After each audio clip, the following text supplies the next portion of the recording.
Well, here we are once again, and it's an eternity of basketball. Ako po si Charlie Cuna. At as usual, kasama ko si Noel Zarate at si Sid Ventura. At sa gabing ito, we have episode 30.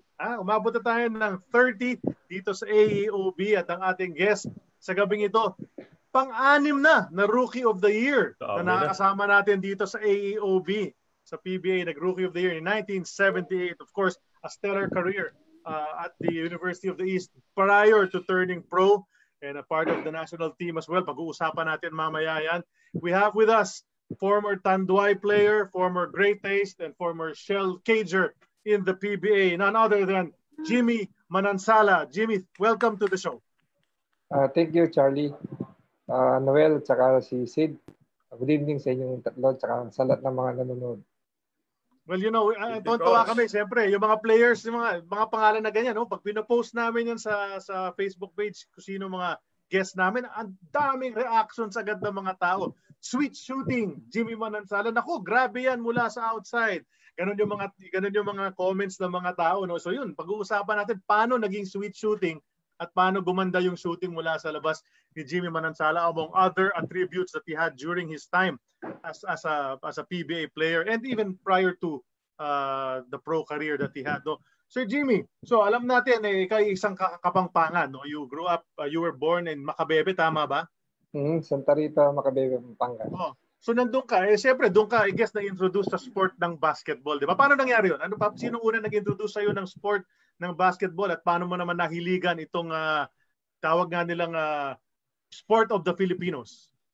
Hindi, nung bata pa ako, elementary pa ako, naglalaro-laro na rin ako sa labas.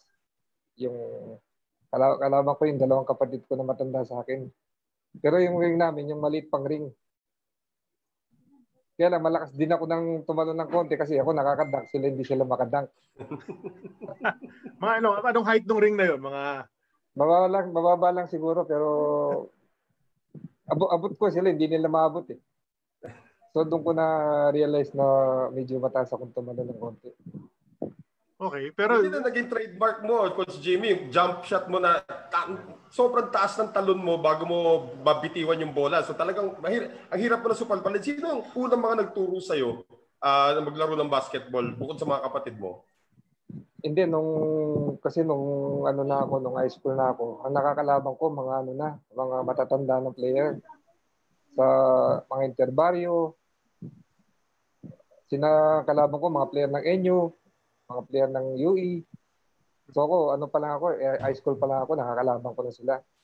So nung nakita ko na kailangan matuto ako mag-jump shot, pinag-aralan ko muna. Nag-ensayo rin ako mag-isa para makahabol ako sa kanila. Ano ka na-discover, Coach Jimmy? Dinala ko ng tatay ko sa UE. Kasi kamag-anak niya yung principal doon. Okay. Tapos nag-ensayo ako sa UE kay Coach Roel Nadurata. Nag-practice ako sa kanya for 1 year and a half. Hindi pa si Pilo ng coach nun? Hindi pa sa high school si Roel noon. Sa high school muna ako nag-start. Sa high school ako. Third year high school ako. Tapos, hindi ako nakuha sa juniors hanggang graduate ako.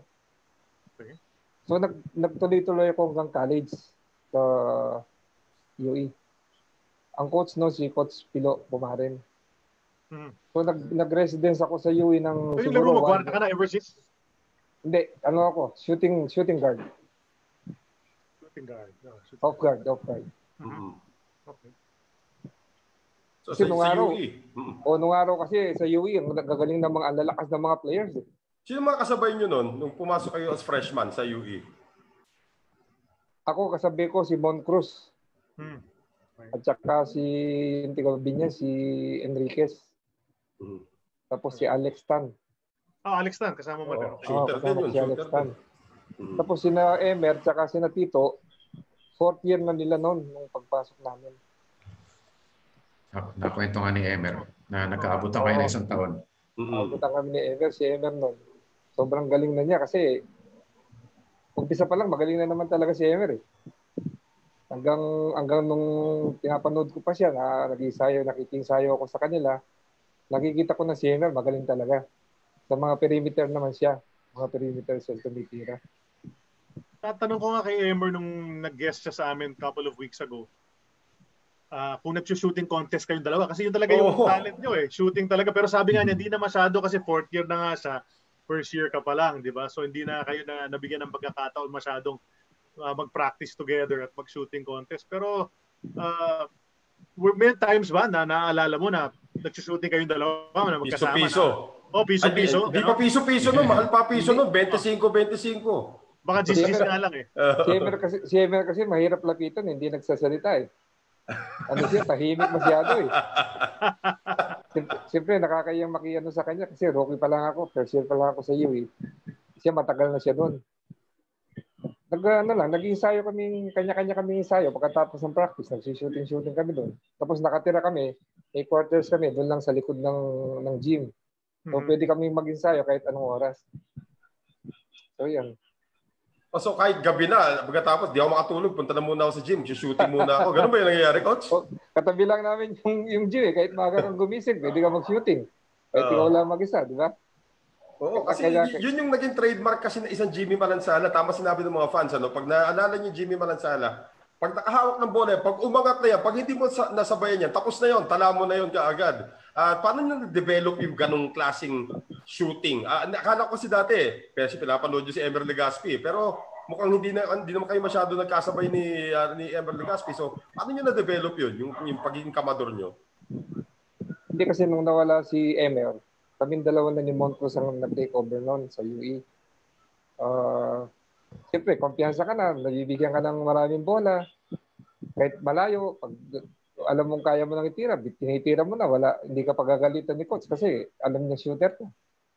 So, binigyan niya ako ng kumpiyansa ni Coach Pilo. Nababayaan niya ako tumira kahit malayo. Kasi nakikita niya sa practice na kaya ko naman tumira ng ganun. Hanggat sa nade-develop, practice ng practice. Kumusta naman yung wala pang 3 points nun, ano? Wala pa eh. Sa'yo dapat dun eh. No. Bagay na bagay sana para sa yung 3-point shot ng college. Oo. Pero kumusta naman yung first year mo, yung freshman year mo sa UE, yung anong na-achieve nyo nun sa UAAP? Nung first year ko sa UE, nag-champion kami. Kasama ko si Emer kasi andun din si Tito Barela, andun si Alex Tan, malakas yung kasama ko. Si Noel Alejandrino, nandun. Malalakas yung kasama ko doon. Kaya ang playing time ko doon, hindi masyadong matagal ng first year ko. Pero siguro umiscore din ako ng 10 points, 12 points. Pag ganun. Bibigyan din ako ng playing time ni coach. Anong year yun, Jimmy? 75 or 1974-75. 74-75 season, okay. Champion kami nun sa UAP. Yeah. Nag-back-to-back ang UE nun eh, di ba? Oo. Back-to-back kami. Tapos pati center ko legit, champion kami. Yung Coach Jimmy, kwento mo yung Moncruz kasi maraming hindi nakakakilala eh. Para pag pinag-uusapan yung grupong umakyat sa Crispa, pinag-uusapan dyan, Cristobal, Israel, Villamin. Pero yung parang yung Moncruz hindi masyado matunog no umakyat sa Crispa. Pero isa sa mga pinakamagaling na point guard yan noong panahon nyo. Coach Jimmy, gano'ng kabigat yung laro ng Moncruz? Hindi, yung Moncruz kasi, ano lang yun, simple siya pero magaling siya talaga. Kahit sa practice magaling. Tsaka nakaka-create siya, magaling siya mag one-on-one. Tsaka magaling siya dumipensa. Hindi lang siya napapansin pero silent operator siya. Scorer din siya. Actually, pag may tao, kaya niya mag one-on-one. Magaling si Moncruz. O yung comparison nga na narinig ko nung dati pa na bago pa daw dumating yung Hector Calma, Moncruz muna. Yung ganun yung laro. Tama ba ako doon, Coach Jimmy? Oo. Tsaka si Mon, nagpo-point guard doon. Marunong magdala ng bola. Tsaka matangkad din. Mga 5'10 siguro. 5'9, gano'n. Pero shooter din siya. Ano lang siya, simple lang siya maglaro. Pero mahirap siyang guardiain. Tsaka magaling din siya dumipensa. So kung siya yung point guard, ikaw yung shooting guard, tama ba na hinahanap ka niya? Binabato niya palabas para matira mo yung jump shot mo? Ganun ba yung combination yung dalawa? Kasi pag may shooter ka sa team, kamukha namin nun, may shooter. Siya shooter din. So yung mga gumuguardia sa kanya, medyo hindi siya pwedeng iwan, di ba? So nalilibre yung mga ibang shooters na kasama niya. So pagpasa niya sa akin, pag nalibya ko, tira ko. Pag lumapit sa akin yung tao niya, titira siya. So ano kami, kami dalawang sawan Diyos, kami dalawang umisko doon. Kami dalawang Isang champion. Di ba? Nag-champion naman kayo eh. Nakakuha kami ng champion. Sino mga kasabayan niyo nun sa ibang team na medyo mabibigat din na mabibigat. Alam ko, FEU yung mabigat yung kalaban. kalaban. FEU yung kalaban nyo talaga nun. Alam ko. Sina Eto Clobo, kalaban namin. Sina Anthony Dosalia. Oo. Kaya mabigat din sila. Si Marco Saldana, alam ko, kalaban din namin eh. May nagsabi kasi sa yung pinost namin doon sa Iko Tanduay group, nakasama ka rin, di ba, sa Facebook. Nung pinost ko na ikaw ang guest namin ngayon, may nagsabi agad yung first comment nun, yung matchup between Jimmy Manansala and Etok Lobo. Yun yung linagay doon eh. Yun yung naalala niya na naglabanan daw kayo ni Etok Lobo. Alam natin, kamador din yun eh. Si Etok Lobo, shooter din yun. Pero physical din yun si Etok Lobo. Physical na defender yun. May times ba kayo, Jimmy, na nagtapat talaga kayo, nagpalita kayo ng baskets, nagsasagutan kayo ni Etok Lobo sa game, gano'n? Oo, nung kalaban ko siya, kasi ano rin yan eh, matangkad siyang shooter eh. Mga 6'2 siguro yan si Etok eh. Saka talagang switch shoot, ano rin siya, magaling din siyang sumute. Saka matangkad din siya. So, palitan kami minsan, kami dalawa, naglalaban kami dalawa. Pero alam ko, hindi sila nanalo sa amin eh, nung tempo sa UE. Ganun ba? Okay after kayo muna tapos sila na pag nung umalis ka. O magka-year ba kayo? Nauna ka ba sa kanya? Hindi, alos kasabayan ko lang siya ito eh. Kasi nagsama kami sa RP team. That's right. Tama. Nagsama kami dalawa. Kamampangan din si Etok eh. May pressure ba nung nawala nga si Emer, si Tito Varela, biglang kayo nga ni Mon Cruz, sabi niyo nag-take over nga kayo, may kumpiyansa ka na. Pero syempre may pressure mayroon bang pressure na dahil nawala nga yung dalawang star players nyo na iba, na kayo na ngayon na magli-lead ng team? May sinabi ba si Coach Pilo sa inyo na, kayo na ha, Jimmy, kailangan kayo na yung umangat, gano'n. Meron bang ganong klaseng pangyayari?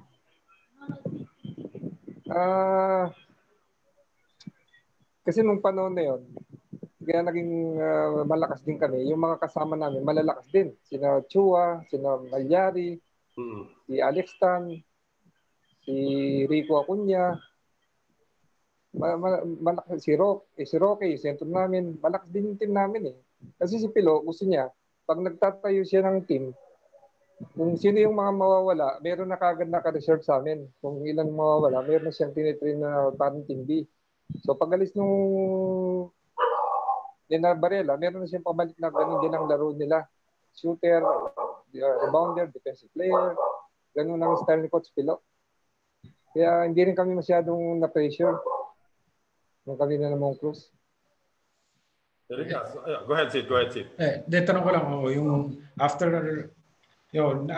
may pangalan ka na dun sa UAP, sa UE, kailan naman yung medyo napansin ka na mga team sa Mika at nilapitan ka para maglaro para sa kanila?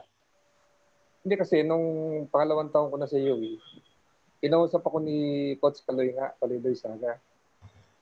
Kinausap niya ako na gusto niya akong kunin sa Iko. So, sabi ko kay Coach, kausapin niya si Coach Pilo para hindi naman ako mag-decide na mag-isa. Kasi siya nagbigay ng break sa akin, sabi ko sa kanya. So, ginawa nila, nag-usap sila sa UARM, pumunta si Coach Kaloy. Hanggang sa pumayag si Coach. Kasi nung araw, pag naglaro ka sa commercial, hindi ka na pwede sa school. Pangalawang taon ko pa lang sa UE. So, meron pa akong 2 taon na matitira. Kaso, nandiyan na yung opportunity. Lumapit na sa akin eh. Tsaka yung Iko nun, malakas din na team ang Iko nung araw eh.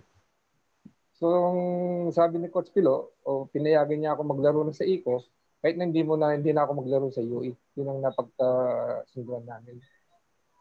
Ano pakiramdam nun? Nilapitan ka ng great Kaloy Saga. Tapos interesado siya sa'yo. Anong naramdaman mo nun? Siyempre, masaya din ako, tsaka natutuhan ako. Si Coach Kaloy naman, kilala naman natin siya lahat, di ba? Sa larangan ng basketball. Dahil magaling siyang basketball player nung araw. Tsaka may mga anak din siya mga basketball player. So sabi ko sa kanya, pag pumayag si Coach, lalaro ako sa Iko. Sabi ko sa kanya. So yun ang nangyari. Pagkatapos ng second year ko, pumunta na ako sa Iko. Binelcome naman nila ako doon.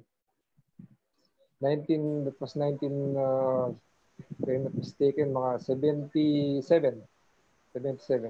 Hindi ka sinubukan kunin sa Crispa ni Coach Baby D dahil taga-UE ka eh. Di ba? Gusto niya mga taga-UE. Oo. Naglaro kami sa Crispa nung intercollegiate, naglaro kami doon. Okay. Naka-line up din ako sa Crispa. Line up nila ako noon araw. Kaya lang, hindi niya alam na siguro na kukunin ako ng IPO. Yung sa kampante sa atin mapupunta to. Yung pala napunta na sa ICO. Napunta ako sa ICO. Si Coach Kaloy, ano naman siyang kausap. Sabi nga ni Adi, siyempre, proud din ako dahil siya mismo lumapit sa akin. Kinausap niya ako. Mm-hmm. That's right. Para sa akin, malaking opportunity na bihirang mangyari yung sa buhay ko na gano'n ang mangyayari, di ba? Tapos nung nasa ICO na kayo, Coach Jimmy, sino na yung mga kasabayan mo doon? Andun pa yung mga heavy guts eh. Andun pa yung mga heavy guts ng ICO noon eh. Ang dami, si Andy Manansala, nandun. Si Greg Gosong. Si Jimmy Tagines, nandun. Si Rene Canen. Maraming malalakas pa player noon nung pumunta ako doon. Pero ang scorer na noon, si Greg Gosong at saka si Andy Manansala. Si Gosong naglaro sa PBA, Tefilin, di ba? Sa Tefilin naglaro? Naglaro rin si Greg. Paano related sa'yo si Andy? Pinsan ko si Andy. Tiga-Masantol siya. Kaya nung naglaro ako sa ICO, parang at home na din ako kasi andun din siya. At saka si Gosong, Kapampangan din. Marami kaming Kapampangan doon. So, sama-sama kami. So kita-kita natin lahat na doon pa lang, ang gagaling na ng mga taga-Pampanga mag-basketball. Hanggang ngayon, puro taga-Pampanga rin yung mga magagaling, di ba? Marami eh.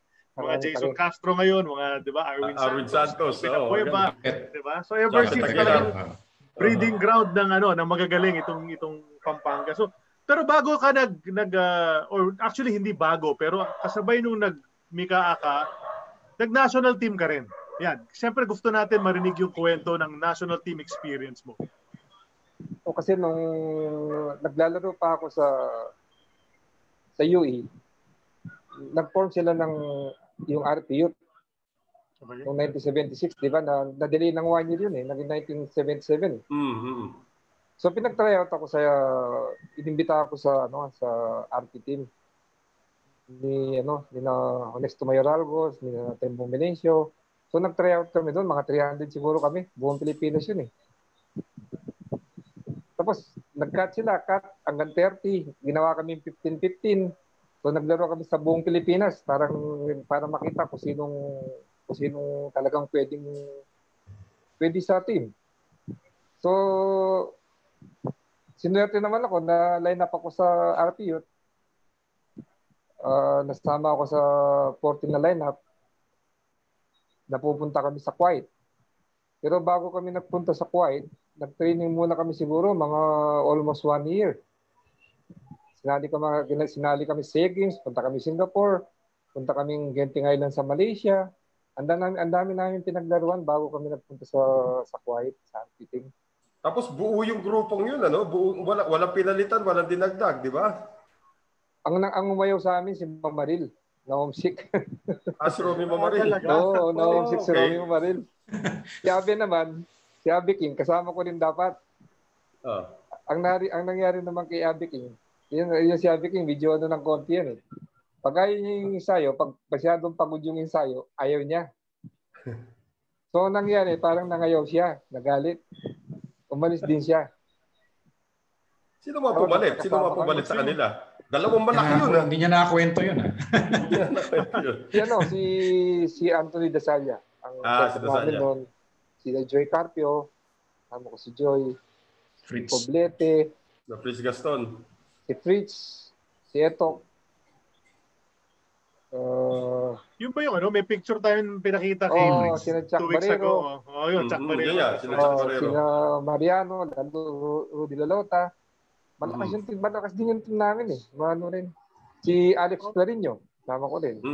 Right. The original enforcer. Magkakasama kami. Yun yung so eventually yung tournament doon was Asian Youth, di ba? Asian Youth. Nanalo kayo, no? You beat China, tama ba? Tinalo namin ng China sa finals. Sa finals. Pero pag kumakain kami, pag sa team pala, pag kumakain kayo, sabay-sabay kayo ng mga ibang bansa, di ba? Oo. Pag makakasabay mo yung mga China, matatakot ka, lalaki.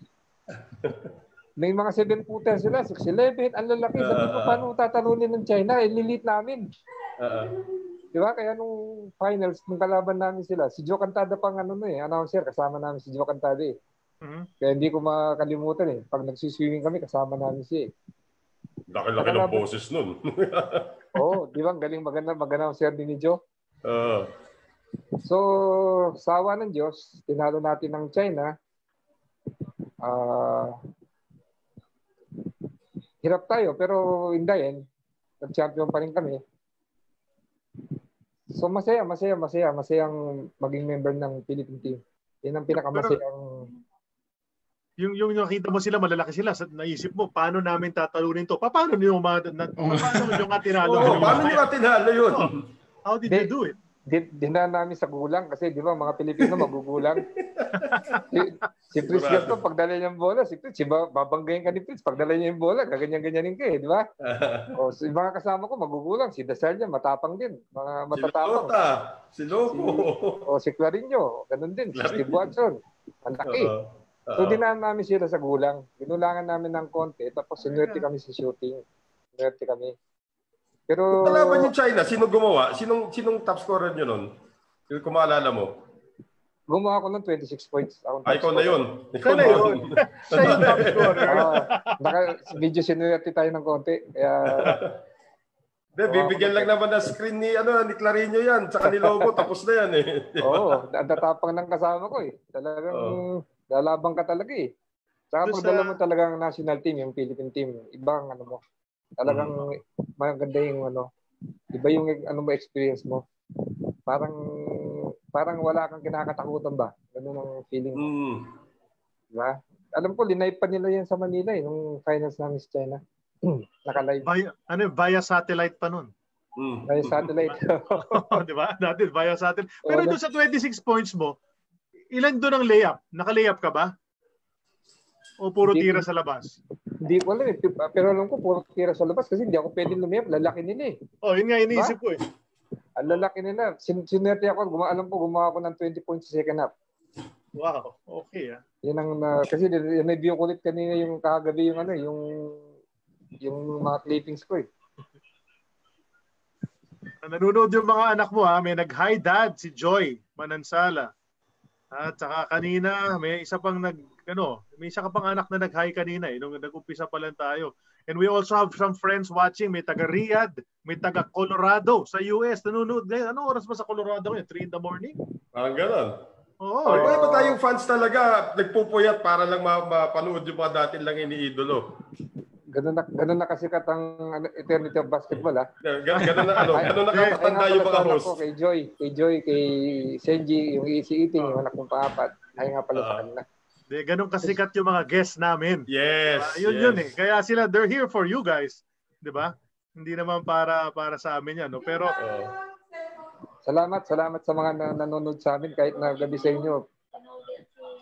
Tapos yung kapatid ko nanonood din pala nasa Australia, si Blanche, yung kapatid kong babae. Tsaka si Remedios, yung kapatid kong babae din nasa Colorado. Asawa niya si Irie. Yun naman sa Australia, si Blanche, ang asawa niya si Noli. Sabi nun sa akin, manonood sila, batiin ko sila. Salamat. Tuwa nga kami sa ganyan because sa mga nakarami ng guests natin na yung pamilya talaga nanonood. You see, kung yung si Ray Lazaro, puro Lazaro na nakalagay na nanonood. Last time, puro Legaspi nanonood. Puro Legaspi na naman nanonood kay Emer. Ngayon, puro Manansala yung nakikita ko. So, maraming salamat. Siyempre, family first. Di ba? Suporta talaga di ba? Maraming salamat. Hanggang ngayon, sumusuporta pa rin sila. Pero of course, nung pagkatapos ng RP stint nyo, bumalik na kayo sa Mika noon. At saka, dire-diretso, nanalo pa kayo ng MVP. Co-MVP kayo ni Etok Lobo nung last year nyo sa Mika before you went to the PBA. Ano naman nag-experience? Ano naman na si Etok Lobo? Mortal na magkalabang kayo nung nasa UAAP. Pero ngayon, pareho na kayong MVP sa Mika. Noong 1978, alam ko, review ko nung isang araw. MVP ako sa Mika, 1978. Yung sinend ko sa'yo, Charlie. Yeah. Nag-MVP ako noong 1978 sa ICO ko. Kasi nung nasa ko, malakas yung team namin eh. Palagi rin nag-champion eh. Kalaban namin palagi, Manila Bank eh. Sina Jojo De Guzman. Kabator din yun. Jimmy Taguines, Yan ang mga nakakalaban namin. Jimmy Taguines na eventually naging kakampi mo, di ba? Sa PBA. Saka naging rookie of the year din bago pumasok si Jimmy. Magkasunod kayo eh. Tanduay pareho after Hill Cortez. Biglang Tanduay, Jimmy Taguines, then Jimmy Manansala. May nag-post dito. Hindi ko alam kung paano sabihin to ng tama. Sabi mo na lang sa akin, Jim, kung tama. Manansala, Keng Leon, ke Tigre, Eya, Tatakot. Kapampangan yun parang Kapampangan niya tayo. Sa Tagalog, ang ibig sabihin, hindi raw ako natatakot kahit Leon, kahit Tigre. Hindi raw ako natatakot sabi. Diba? Yan ang sabi ni Jason Valencia, nag-post siya. In Kapampangan. Maraming Kapampangan nanonood. Sinasabi nila rito. Maya pabingin kayo ko man. Maya pabingin sa mga Kapampangan. Good evening. Okay. At this point, I think may mga pictures. May mga pictures ba tayo, Sid, na ano? Mayroon na. Kung gusto niyo na bang ipalabas. Bago tayo mag-PBA. Kasi sa PBA, marami na tayong kwento eh.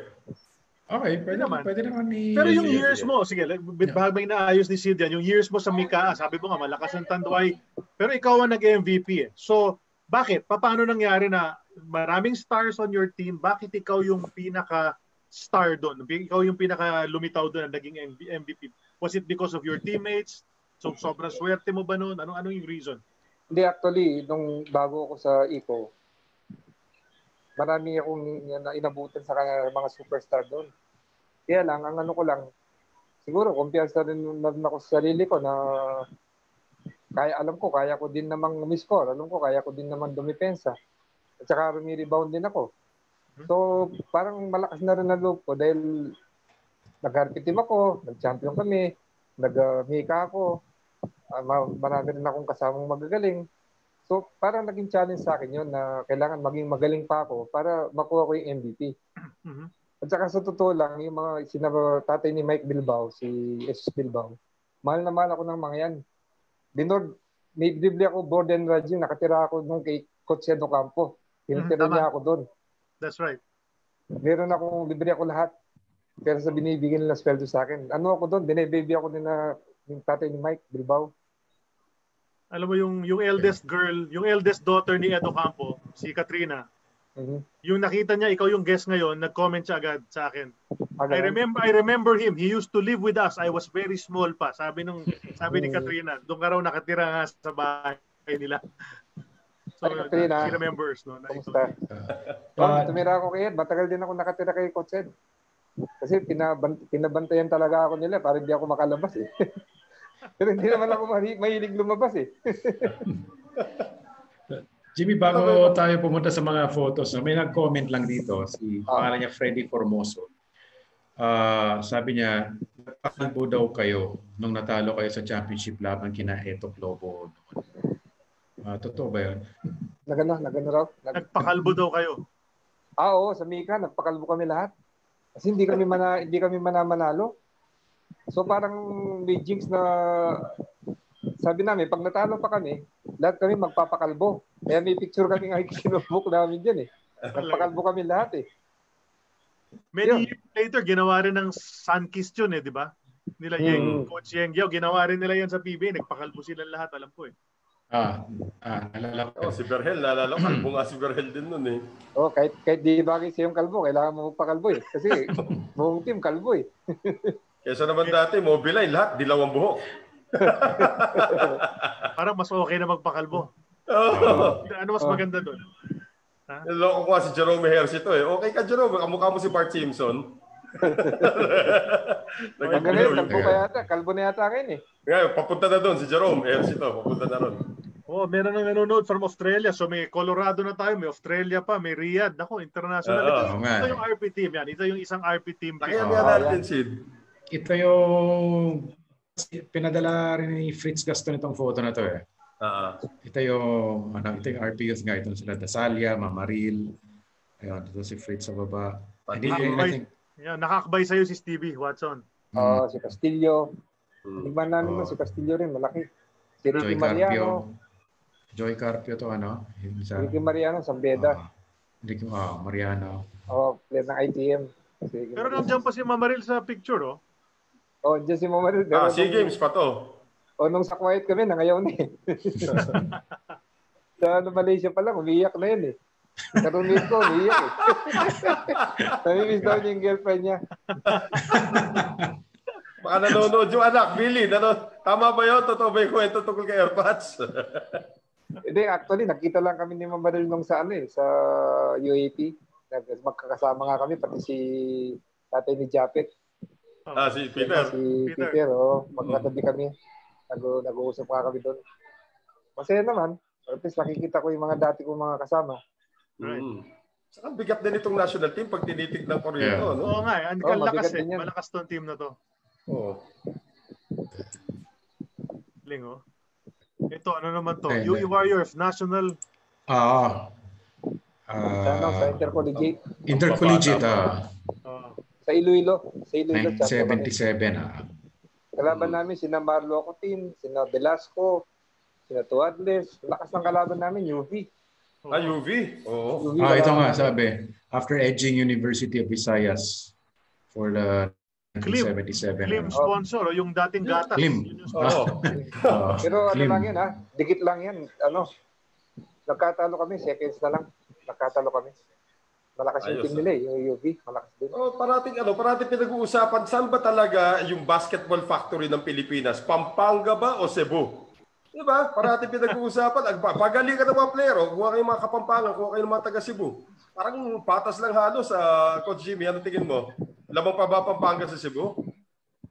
Parang hindi na nagkakalayo no? Diba? Mga Kapampangan. Through the years, ang dami talaga no? Oo. Dami na rin. Kasi sa Pampanga kasi, si Bong Pineda, marami siyang itinutulungan din player eh. Yes. Delta, marami siyang natutulungan din player. Sa Cebu naman, si Yayo Elcoseba, ganun din yung nangyayari kay Coach Yayo. Dami na hanap dun. Pero mas marami yata nung araw, no? Yung mga Cebuano. May time na nagsabay-sabay sila pumasok sa PBA. Diba? Cebuano influx yun, yung nangyari nun. Hanggang umabot na 80, sila Alsolis. Nung umakyat din sila Alsolis nun, sabay-sabay din. Sila Alsolis, sila Cabao. May nag-comment agad, Pampanga will win anytime. May isang fan. Siyempre. Ganun na eh. Ito picture na to. Ito. Tatlong magandang lalaki Si Bert De La Rosa. Tsaka si Ray Lazaro yata, yung mas dulo. Hindi, si Eli. Father Eli. Eli Capasio. Father Eli. Father Eli. Late Eli. Yung buhok ni Bert De La Rosa dyan, yung tinatawag natin Prince Valiant. Parang si Lauchenko. Ganun din natin. Bokyo Lauchenko. Ayan ang bato-bato si Bert. Anong year kaya yan, Jay? Mukhang batang-bata pa kayo dyan talaga Bagong akit yata ako dyan. Siguro, yan. Kasi after ng RTU, inano na ako sa Iko Pinalaro na ako Pag-usapan natin itong dalawang to, si Bert De La Rosa at si Eli Capasio. Nais ko lang batiin nga pala si Robert, Coach Robert De La Rosa, anak ni Bert. Birthday niya ngayon. Birthday ni Coach Robert ngayon. Kasi nakasabay mo rin sa backcourt Nakasabay mo rin sa backcourt yan si Bert De La Rosa, tapos sentro mo si Eli. Kamusta naman kakabay yung mga yan? Ay, pagkampi mo parehong fighter din. Kaya maganda yung laban pagkasama mo yan. Wala kang dyan. Si Eli, malakas din tumalon. Malaki. Matapang din. Kaya si Bert, rin naman yan. Perimeter shooter na magaling na point guard. Bilis ng release. Malaki rin, matangkad din. Kaso hiyain Ayaw mag-appear sa AOB Nauna sa akin ng konti si Bert sa Iko. Nauna siya sa akin ng konti. Nawala siya after mga 83, 84, no? Si Bert. Nag-1 year sa Beerhausen. Kasi nauna sa akin ng 1 year yan sa PBA, sa Iko. Sa Tanduay, nauna sa akin siya ng 1 year. Ilang years din kayo nagsama niyan. Yung core ninyo, ikaw sila siya. Father Eli, gano'n. Sila Abet Gutierrez, si Vic Sanchez. Kayo yun Ang tagal nyo rin magkakasama. Hindi ka ba papasukin natin mamaya yung kwentuhan tungkol sa PBA. Sige. Next picture mamaya. Ito. Hinahabol ka ni Nahabol ka ni Big Senator. J. Si Big J. Tapos pagkamalamya yung screen ng Frankie Lim Marami akong tama kay Big G. Tama, Siyempre, tama. kung ganyan kalamya yung screen ni Frank Ilim, talaga tatamaan ka ni Jaworski, di ba? Parang takot siya umiscreen kay ano eh. Parang takot siya kay Joe umiscreen. Ang laki ng katawan eh. Oo. Parang ito na yata yung sinasabi nilang dreaded karate chop ni ano. Mahirap Ni kalaban. Consani, ano? Wala, release ball. Foul counted yan. Foul counted yan. Parang hahampasin na niya talaga eh. Nabanggit na rin ni Jimmy eh. O paano ba match up with Sonny Jaworski? Pagkalaban mo siya, paano yung preparation? What do you expect during the game? Ganon. Mahirap kalaban si Coach Sunny, mahirap. Kasi bago lang ako siya, ilang taon na sila noon, 3 years na sila, di ba? Tapos first year ko. Pag binangga mo siya, pagagalitan ka niya, nagagalit. Pag binangga mo siya, sabihin niya sa'yo, bata, marami ka bang kakainin na bigas? Gaganunin ka niya. Sigurado yun. Tapos pag layup mo, sisingki lang ng ganun konting ganyan, bagsak ka, di ba? Bagsak ka, o di foul counted, kaya lang, bagsak ka, di ba? Mahirap kalaban si Coach Joe, mahirap. Pero okay lang naman, matututo ka din sa kanya kasi lalaban ka ng banggaan. Yeah. Mag-ready ka rin, magpalakas ka rin ng katawan. Kasi sa PBA, palakasan ng katawan ng araw eh. Hindi pwede lalambot-lambot ka eh. Later sa career mo, nung great taste, nakikipaglabanan ka na rin kay Joe. I remember, ilang beses na rin yun na ikaw yung bumapatay sa kanya. In fact, marami nakakaalala no? Nagka-comment nga yung iba rito, he was matching up well with the Big J. So umabot sa point na siguro hindi ka na intimidated, veterano ka na rin. So, di ba? Kasi nung kalaban ko si Joe, hindi naman sa pag pinipikan niya ako, binabangga ko rin siya. Kasi alam ko magagalit siya pag binabangga mo eh. Kailangan magpaano ka rin ng katawan, magpalakas ka rin ng katawan. Hindi ka pwedeng mahina katawan mo sa kanya. Talagang tutumba ka talaga pag mahina katawan mo sa kanya. Yan yung sinasabi ng mga ibang guest namin dito. Pag si Joe, susubukan ka ni Jaworski muna. Pero mamaya, pag nakita lumalaba ka, makukuha rin niya, marerespeto ka rin niya. Ganun nga mangyayari. So, ako nung umakit ako sa PBA, ready na ako talagang makipagbanggaan. Kailangan medyo matapang ka ng konti kasi pag duduwag-duwag ka dyan, wala. Mawawala ka kagad. Hindi ka tatagal sa PBA pag medyo duduwag-duwag ka eh. Meron pa, sa Chris pa naman, yung Bernie Pabiosa naman. Pag natapat naman sa yung Bernie Pabiosa, saan mo kalakabot naman naabutin mo dun? Ang hirap, si Joy Junicio. Isa pa yun. Talagang kawawa ka pag hindi ka may kalmot, may dudurayin ka sa mukha. Nung araw. Grabe, no? Ang hirap din ng kalaban, di ba? Tapos Jim, may tanong ako. Gagawin nila sa inyo kasi alam nila kamador tong Manansala, kailangan natin maunahan to, di ba? Kaya nga sabi ko, nung pag-agap ko sa PBA, kailangan ready ka talaga. Kaya naman katawan ko dyan, bato-bato rin, no? Oo nga. Kaya nga, lumaki ka ng talagang you stayed, medyo stocky ka eh. Pero may tanong ako, si Jaworski, anong tingin mo ang pinaka-signature move niya? Nanonood si atoy ko. Pag naiisip mo si Jaworski, ano yung signature move ni Jaworski para sa'yo? Meron ba?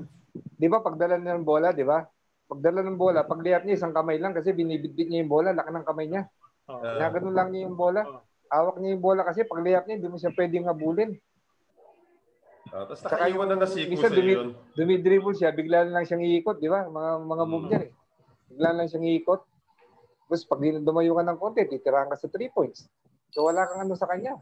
Tsaka ang galing niya dumipensa, laki kasi. Paano ka makakalusot sa kanya pag tao ka niya? Ang laki-laki niya. Gagawa ka ng paraan. Hirap nga ako dyan eh. Malaki nga siya for a point guard. Kahit na nung panahon na yun, 6'1", di ba? Actually, ngayon, pero siya ngayon, malaki pa rin siya for a guard eh. Kasi 6'1" talaga siya eh. Oo, tsaka maganda katawan niya. Hanggang ngayon, nakita ko, kondisyon pa rin. Maganda pa ng katawan niya ngayon. Parang si Freddie Webb, di ba? Walang bisyo. Maganda ng mga katawan, nakakaingit sila. Ganda nito, na-cover ka ng Sports Weekly. Jimmy Manansalas on the loose. Medyo gumanda laro ko ng konti dyan. Bakit ka? Anong nangyari? Lumipat ka sa Great Taste, Coach Jim. Nabigyan ka ba na mas marami pang pagkakataon na makahawak ng bola ron? O ano ba talaga? Nagkataon lang na gumanda lang talaga shooting nyo nun? Hindi, ang nangyari kasi, dapat nasa Eco pa ako. Yan.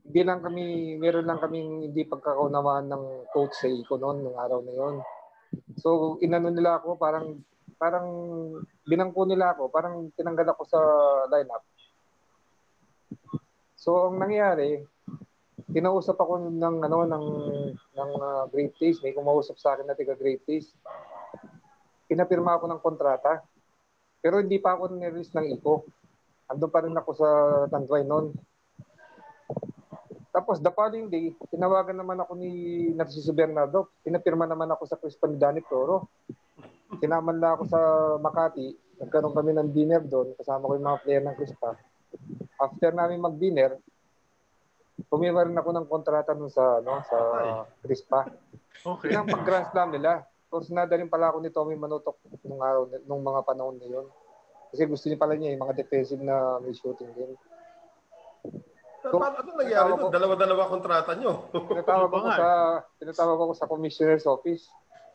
Alam ko si Jun Bernardino na nag-ano nun eh. Tinatawag ako doon.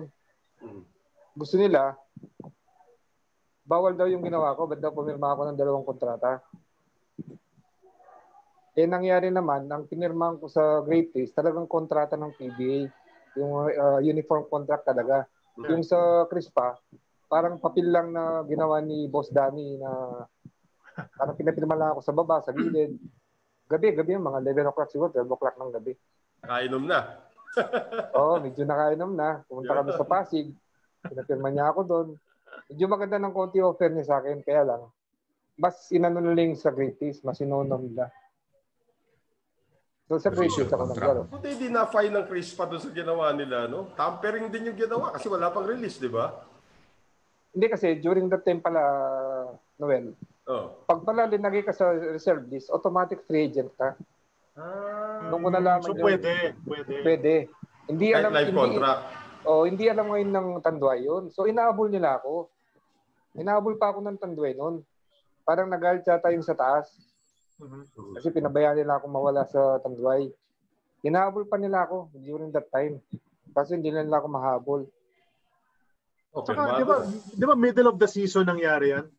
Middle of the season yan. Hindi man lang end of the year yun eh. Gitna ng season yan. Hindi pa. Ang coach namin no sa Great Taste, si Jimmy Mariano pa. Right. Yung pangunang pasok ko.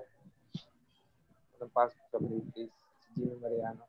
Pero yung years mo with Tanduay, obviously, doon ka pinakababad as far as scoring is concerned. Yung averages mo, gusto ko marinig ng mga tao kasi ito eh. Averages ni Jay Manansala, rookie year, 14.4 points. Tapos 15.8, 15.2, 17.7, tapos 11. Tapos that year na lumipat siya ng Great Taste, nag-umpisa siya sa Tanduay, 15 points a game. So talagang kamador nga, as we say. Ang ganda ng scoring talaga at that time kasi mataas na yung average niya. So lumipat ka ng Great Taste. Di ka ba na-frustrate na hindi ka nanalo ng championship sa Tanduay? O isa rin yun sa mga reason kaya gusto mo rin lumipat? Hindi, actually ayaw ko lumipat. Okay. Ayaw ko lumipat sa Tanduay kasi malaking utang na loob ko nga sa kanila. Kaya lang, wala akong choice. Kasi ang ginawa nila sa akin, in-reserve nila ako, hindi ko alam ang dahilan. Parang meron silang tampo sa akin. Hindi naman nila sinasabi sa akin. Yeah. Siyempre ako, naano rin ako nun. Baka mawalan ako ng team. Mas mahirap naman ang walang team, di ba? Gusto pala ako ng Great Taste. Gusto ako ng Crispa. Nauna ng Great Taste. Great Taste na malakas din. Ando si na Ricardo Brown na nun eh. Correct. Ako sa Great Taste. So parang ako sumagal. Kasi ang lakas ng team nila eh. Gusto ko rin mag-champion. Kaya ako lumipat doon. Who was that? Sino yung last coach mo sa Tanduay? Alam ko si Coach Freddy. Coach Freddy, 83. Freddy. Yeah. Tama. Naging guest na rin natin dito. Nakita ko nga si Coach Freddy. Itong cover ng Sports Weekly, 85 ba ito? 84 o 85. Parang gano'n. Kasi may headline kasi na Michael Jordan na sa NBA. Malamang 84 na rookie award eh. So 85. Pero naalala mo pa ba kung ano yung topic dito? Kasi ang headline mo, Jimmy Manansalas on the loose. Parang gumanda yung scoring ko rin dyan kahit nandun si Ricky Brown. Parang nakakatulong din ako sa kanila sa scoring. Pero ang ano ko dyan, depensa ang pinapano sa akin ni Coach. Right. Naging coach ko na rin dyan kasi one game ko na naging coach si Coach Jimmy Mariano. Balik na si Tapos Baby the D. following si Coach Baby ng coach namin, si Luban. Nabigyan din niya ako ng magandang break. Actually, minsan nagsasabi pa nga kami ni Ricky Brown. Pero may sinabi nga si Ricky Brown ng isang araw dun sa comment section natin, or was it, I think, a picture of his na, the two of you used to get so much done, something to that effect dun sa Great Taste. Yung partnership yun ni Ricky Brown, ewan ko if we have that picture, Sid, na magkasama sila ni... Later. Ito muna. Sige, mamaya, Speaking I'll of reserve Great that question Taste. later. Yan yung team, oh. Yan, malakas yung team namin dyan. Malakas. 84 to kasi nandiyan pa si Bogs eh. Si Joey Loizaga, ay si Chito, Chito. si Pongke Lolor, Joel Banal, Sino doon nasa likod ni Frankie Lim, Bogs? Manny Victorino. Sino yung isa sa likod? Laki ang mga Sid, para makita natin kung sino yun. Si ano yata yan, sa likod, si Vicente. Okay. Jay Cardio. 45. Sino yung 45 sa likod? Sa may kanan? Si Vicente yan, si Vicente. Si Vicente. Yan. Tapos si Balani ba yung katabi niya? Balani. Si Balani. Si Woodrow Balani, ano? Si Woodrow, Malakas tapos yung namin dyan. Yung katabi ni Ricardo is itong yan. Sino yan? Sino to? In between Bogs and si Merced yata yan eh. Tata Merced. Tata Merced. Possibly, no? Hindi ko ma-identify eh. But the rest... Sino? Yeah, sa gitna ni Bogs at ni Ricardo Brown. Bogs and Ricardo Brown. Kung nasan yung kamay. Ako yata yan eh. Ay, ikaw ba? Ikaw yata yan. Oo nga, no? Oo nga pala. Ikaw hindi pa na-identify. Manny Victorino, kasikatan din yung mga panahon na yan eh. Arnie Tuarles. Yan. One of the best naman talaga yan si Arnie Tuarles. Ang lakas ng team nyo, no? Actually, nakalima kami dyan eh. 5 champion. Yep. Tama. Kailan ka naging alam ko, dati ka pa dumedepensa and everything, pero naging mas kilala kang defensive player nung nasa Great Taste ka. Ano yan? Conscious effort ba na maging defensive player ka o yung ba yung sinabi ni Coach Baby sa'yo na kailangan kita dumepensa? Bakit naging ganun? Mas naging kilala ka sa depensa? Hindi kasi sabi niya, marami ng offensive player sa team namin. So kung mag-concentrate ako sa defense, kaya noon, pagkalaban namin ng NCC noon, hindi nirap silang manalo sa amin. Hindi sila nanalo sa Great Taste kasi ang tao ko noon si Chip Engelan. Pag ginawa ka ni Engelan yung bola, shoot na kagad. Kasi ang galing ni Chip Engelan eh. Saka malaki, mga 6'5 siguro. So sabi niya, depensa mo yan, wag mong iwan yan kahit anong mangyari. Sabi yun ang bili niya palagi sa akin. Para magamit ako, yun ang ginagawa ko. May depensa ako maganda. Right. Same time, nakaka-offensa rin ako. So, nagagamit ako. Kasi pag mag-shoot ako, just si Ricardo Brown, just si Arnie Tuarles, wala nang role player sa akin. So, naging role player din ako nung napunta ako sa Great Taste. Ayan, ganun din. Joel Banal, Chito Loizaga, puro pang-depensa yung mga nandyan eh. Correct. Pero sa time nga, naging tao ko si Francois Weiss. Dito ko, tao ko si Francois Weiss. Tawan nun. Ang laki-laki. Grabe, ikaw ang pinabantay doon, ha? Okay, ha? Wala naman sa switch yun. Sa laki niya, ha? Pinababantay talaga sa akin, pinapatulak palabas. Kaya talagang Basta naman yun. Wow. Di ba? Laking tao. Laki nun, easily, mga 230 siguro yung weight nun. Yung weight nun. Nakakatakot. Pero wala kang magawa. Pag nasa PBA ka na, kailangan. Kasi pag di ka magpakita, mawawalan ka ng trabaho the following year eh. Kita ka eh. Ikaw number 11 dito, ano? Ikaw yung number 11, ano? Kasi 22 si Tuarles eh. Nag-double na lang siya. Okay. Kasi nauna kang pumuntang Great Taste bago si Arnie o o nagbago lang ng number si Arnie? Hindi. At nauna yata ako sa kanya. Okay. Ako number 11. May reason ba kung bakit yan yung number 11? Hindi kasi nung nasa idol ko pala si Box Adornado. Yun. Kaya yung 11, gustong-gusto ko maging number. Kasi pinapanood ko lang si Box nung araw eh. Medyo iuwi ako, nag-crisp pa siya. Pag nag-iisayo sila sa UARM, napapanood ko siya palagi dun sa UE. So, naging ano ako ni Bogs. Kaya yung number niya, pati number niya, kinuha ko. Ayan, magkatabi na kayo.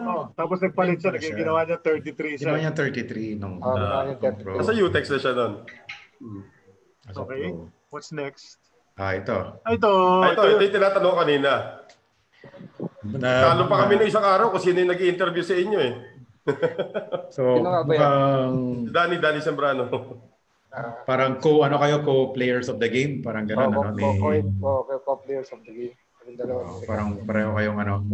Sabi niya manunod siya ngayon pag may time niya. Sabi sa akin isang araw eh. Okay. Ito nga. Pasok ko na, Sid. Sabihin ko na. Sige. Okay, so si Ricardo Brown, sana bibisita ngayon sana sa show. Gusto niya magpakita lang at batiin ka. Dahil love na love ka niya talaga. Okay? Pero may nagka-problema. So hindi siya pwede ngayon. No? At unang-una 3:50 sa umaga doon. So pakatulog pa yun. Di ba? Pero may message siya para sa'yo. Babasahin ko yung message para sa'yo. And this is for all the fans as well. No? That Ricardo Brown is alive and kicking and watches AOB all the time. And hopefully he can be with us. Sana makasama rin natin dito. Jim, makinig ka sa message. Ha? Jimmy is a very special former teammate of mine. I think dearly of him. Please send him my best and let him know how much I appreciated our days playing in the backcourt together during our championship runs with great taste. He was a special player and was a great teammate who was all about winning. Okay? Di pa tapos yan. Talk to him about his years at Great Taste and mention to him the guard trap strategy that he and I devised together. It was something we developed, very effective, especially against an average ball handler. One of us would force the ball handler to the sideline, and as soon as he turned his back, either Jimmy or I would quickly come over and trap him without a dribble. Jim, we created numerous turnovers with our guard trap, and again, it wasn't a coaching thing, but something the two of us developed ourselves. We were the only ones who did it because we both had the quickness to cover the ground necessary to make it work. I'll always remember, and I'm sure he'll remember that as well. Sabi niya, kung naalala mo raw yung guard trap din yung dalawa. Di ba? And then yung last part niya, ito, mahaba-haba ito, ika-cut short ko na lang. Yung mga teammates daw niya na favorite, Pearson, Victorino, Carpio, and Manansala. Kasi Victorino on the break, Carpio with 15-foot jumper, Willie and Jimmy with their consistent 20-foot rainmakers. And that's where Jimmy and I complemented each other so well on both ends, and defense and offense. We work hard in practice. That's the way I taught, coached throughout my life. And Jimmy has the same mindset, and I appreciate his work. It's translated to winning. So yan ang message, napakahabang message na pinutol ko na ni Ricardo Brown para sa favorite backcourt mate daw niya na si Jimmy Manansala. Yan ang sabi ni Ricardo. Sorry daw, di siya makakadaan ngayon. Bale, salamat sa compliment niyang sinabi niya kasi matagal ko rin siyang nakasama. Tsaka, yun nga, tama yung sinabi niya. Pag pumipress kaming dalawa siyang point guard. Minsan ako nagpo-point guard, siyang nag-off guard. Palitan kaming dalawa. Tapos natutulungan ko rin siya kasi hindi siya masyadong mapapagod. Pag ang laro niya, off guard. Ako magdadala ng bola, papasa ko sa kanya. Parang palitan lang kaming dalawa. Tsaka sa press, kaming dalawa pumipress nung panahon namin dalawa ni Ricky. Tsaka kumpare ko rin niya si Ricardo, si Ricky. Mabait din. Kumusta siya na teammate, Jimmy, as a player? Masyado siyang seryoso. Actually, hindi mo nakakausap masyado yan. Palaging seryoso siya. Pag practice pa naman, yan ang tao ko palagi. Siyempre, pag tinatao ko siya, hindi ko rin siya pinababayaan. Mahigpit din akong gumawa din sa kanya. Napapagalitan ako ni coach. Baka daw masaktan. kaya nga, hindi, siyempre, pag nasa PBA ka na, wala nang, di ba? Kanya-kanya ng yun eh. Kailangan, masave mo rin yung karir mo eh. Kasi doon ka na sa practice. Kahit na sa practice, pinapakita ko rin na kahit na hindi ko kayang guardian, ginugwardiyan ko siya kasi magaling talaga eh. Kailangan, hindi mo pa hawakan ng bola yun eh. Pag nahawakan yung bola, may iwan ka eh. Ang bilis ng jump shot niya eh. Yep. Tsaka yung fake niya, ang bilis ng fake niya. Pag ginanong ka, may iwan ka na kagad. Yung jump shot na kagad. Tsaka malakas ang katawan. Hindi lang nagsasalita. Tahimik na tahimik yan si Ricky. Yan, sa kababantay nyo kay Ricky Brown, nalalagay tuloy kay Francois Wise. Oo nga. Ano nangyari dyan? lahat ng malaki halos na yung magagaling na kalaban halos nagwardiyan ko, pero okay lang, at least na-experience ko sa career ko, di ba? Masaya naman, masaya. So nag-iba talaga yung role mo, no? From Tanduay to Great Taste. Ibang-iba yung Jimmy Manansala, di ba? Nag-change yung, nag-transform yung player. Two-way player sa Great Taste, I think. Naging two-way player yung Manansala sa Great Taste. Oo, yun ang yun ang papel ko sa Great Taste eh. Pero alam ko may napapanalo din akong game sa kanila eh. Yung end game na lalo na yung finals namin, ang import namin noon si Norman Black. Champion kami noon kasi sabi sa akin, ba't di daw ako tumira? May shooting naman ako. So ako, nagtitira ako. Nakakachamba naman ako, pumapasok. Tira ako ng tira. Di nag-champion kami. Okay talaga si Coach, chamba daw yung mga tira. College pa lang ginagawa na niya. Pero Ambador talaga yan. Kasi tignan mo yung sinayin ko sa'yo, Charlie, yung write-ups ni Tito Talaw, di ba, sa Tempo. Yeah. Ito yung dumedepensa ka against Freddy Ubalde, Great Taste Tanduay. Tanduay na nga yan. Willie Pearson yun nasa likod mo. Sino pa katabi ni Freddy sa fast break? Vic Sanchez yan. Vic Sanchez. I think that's Vic Sanchez. Yeah, tama. Vic Sanchez. Ipad eh. Saka number 12 nga eh. Thank you nga pala kay photographer namin, Sir Ernie Sarmiento, for sending us these photographs. From 1986 to kasi 86 nag-start si... So ano ba to, Coach Jim? Revenge game? Kasi Great Taste na kayo rito. Eto na Tanduay. Hindi maganda ang pagkakahiwalay natin ng Tanduay. Kailangan ko diinan to. Alam mo, palagay ko championship to eh. Tanduay Great Taste eh. Pero nanalo Tanduay dito. 86 yan eh. Nung first conference. Palagay ko lang. Ito yan. Kasi 86 eh. Ganun ba yung feeling mo noon, Coach Jim, na pagkalaban mo, Tanduay, kailangan na extra push ka dahil yun yung dating team mo na pinakawalan ka? Hindi naman. Kasi yun naman ang lahat na naman naging team ko. Pag pinasok ako, lahat ginagawa ko din naman para makatulong ako sa team ko. Kung ano man team ang pinagdalaruan ko. Kung paano ko makakatulong sa team, ginagawa ko rin. Para at least kahit paano, makita naman nila na kahit sa depensa, kaya ko rin dumipensa ng galing na player. Pwede ba natin pag-usapan yung nasa tabi mo dyan, si number 33, si Willie Pearson. Si Willie Pearson. Naging teammate mo, mahusay din yan. Alam mo, mabilis parang bilis na wala sa PBA niyan eh. Anong klase player at tao yan, si Willie Pearson? Si Pearson, magaling siyang player. Shooter, malakas tumalon. Ang naging problema lang ni Willie Pearson, hindi siya, minsan nag-absent sa ensayo. Hindi siya palagi nag-iinsayo. Minsan meron siyang attitude na nag-absent sa ensayo, late sa ensayo. Hindi siya yung work ethic to. Yung work ethic niya medyo kulang. Hindi siya masyadong, yun nga, nalilate. Minsan nag-absent. Ayaw ni Coach Baby yung ganun. Pero yung natural talent nasa kanya eh, no? Oo. May babatiin nga lang pala ako yung importanteng tao rin na tumulong sa akin. Pwede kong batiin muna. Baka makatulong na eh. Si Coach Rex Manansala nanonood ngayon. Siguro kalalang si Coach Rex Manansala, di ba? Yung sa MFT na... Saan si Coach Rex ngayon? Nasa kanila. Dito rin sa Pilipinas. Alam ko, umalis na eh. Tagal ko na hindi nakikita eh. Ano siya? Successful na businessman na si Coach Rex. Matagal ko na hindi nakikita eh. Pwede natin pag-usapan mamaya. Yan ang tumulong sa amin sa coaching, pati sa kay Gino. Sige, sa dulo, Coach. Sakto yan. Special mention niya kasi malaking utang na loob namin dyan sa taong yan. Okay, next. Naman, Shell. Philip Cesar yung katabi mo dito. At, Bogs yung isa, di ba? Si Bogs yung isa. Yeah.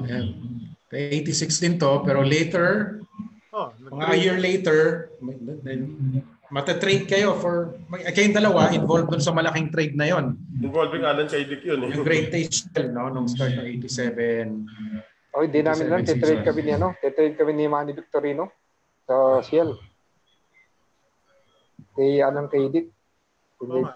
Paano nyo nabalitaan yun? Paano sinabi sa inyo? Anong pakiramdam mo nung nangyari yung trade na yun? Tinawag kami ng manager ng Shell. Si Boss Charlie. Oh, si Boss Charlie.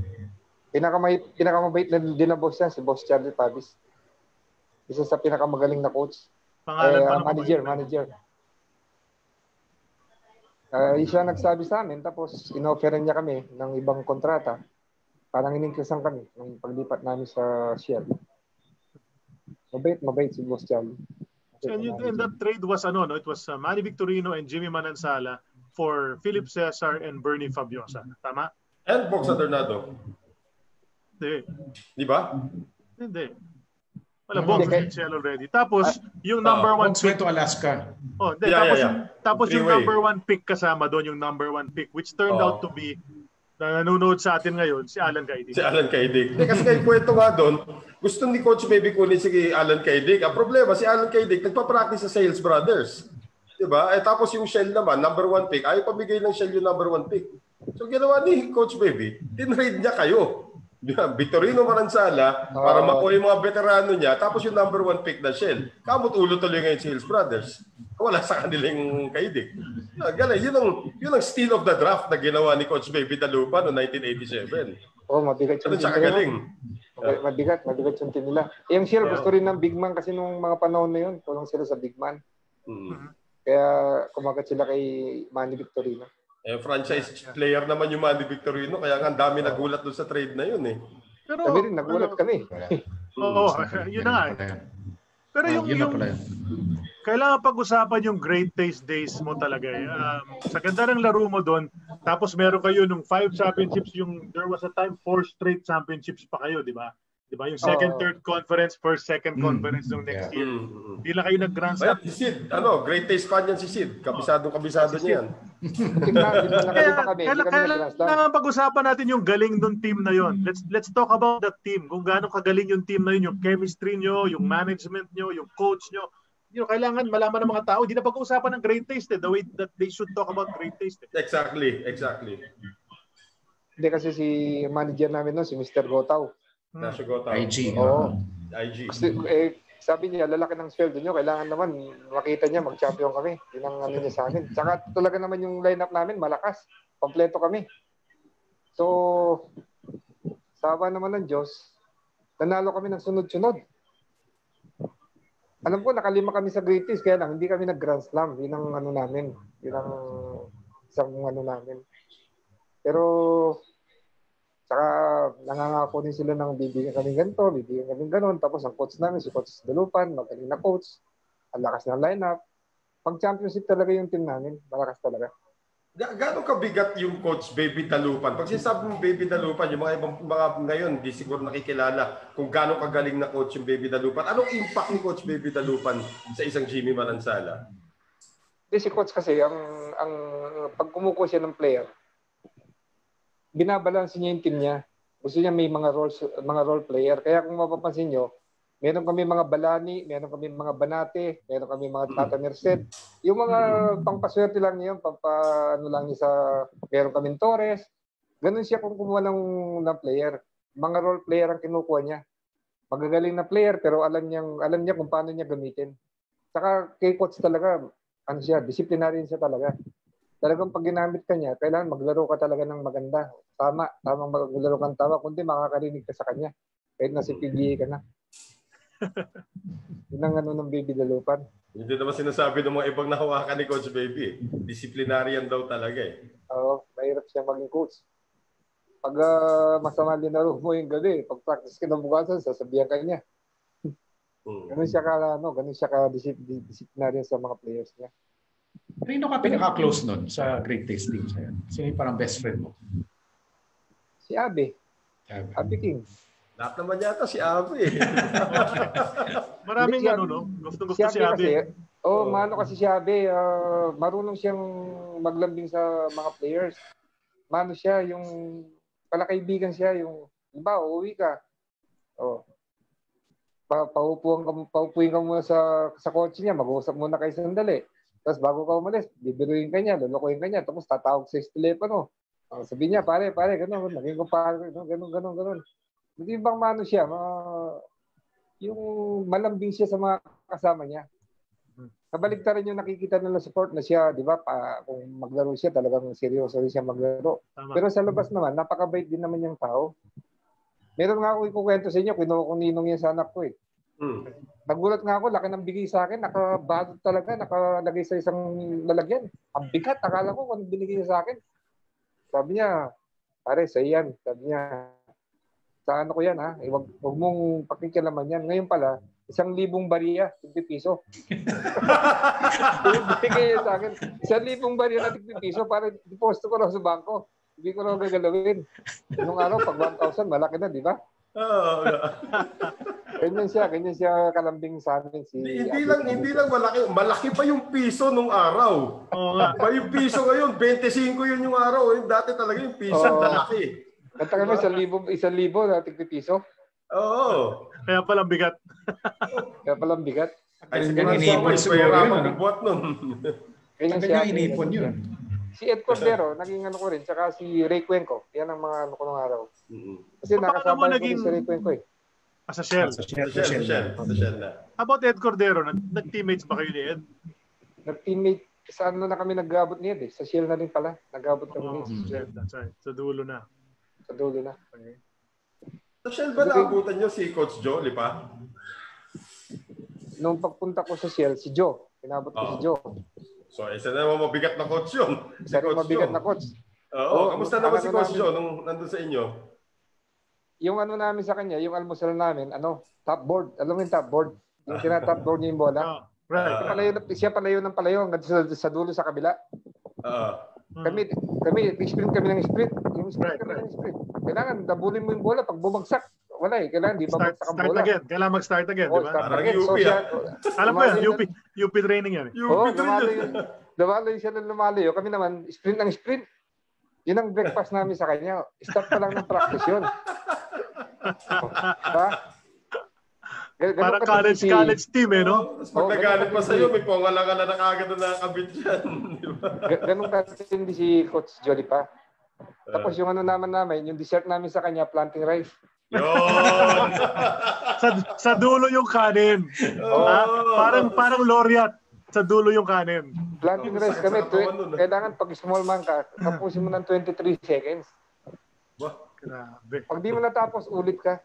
Ganun katindi si Coach Joe. Hindi. So itatanong ko sa iyo, as a 9-year veteran by that time, 9-year veteran ka na noon, di ba?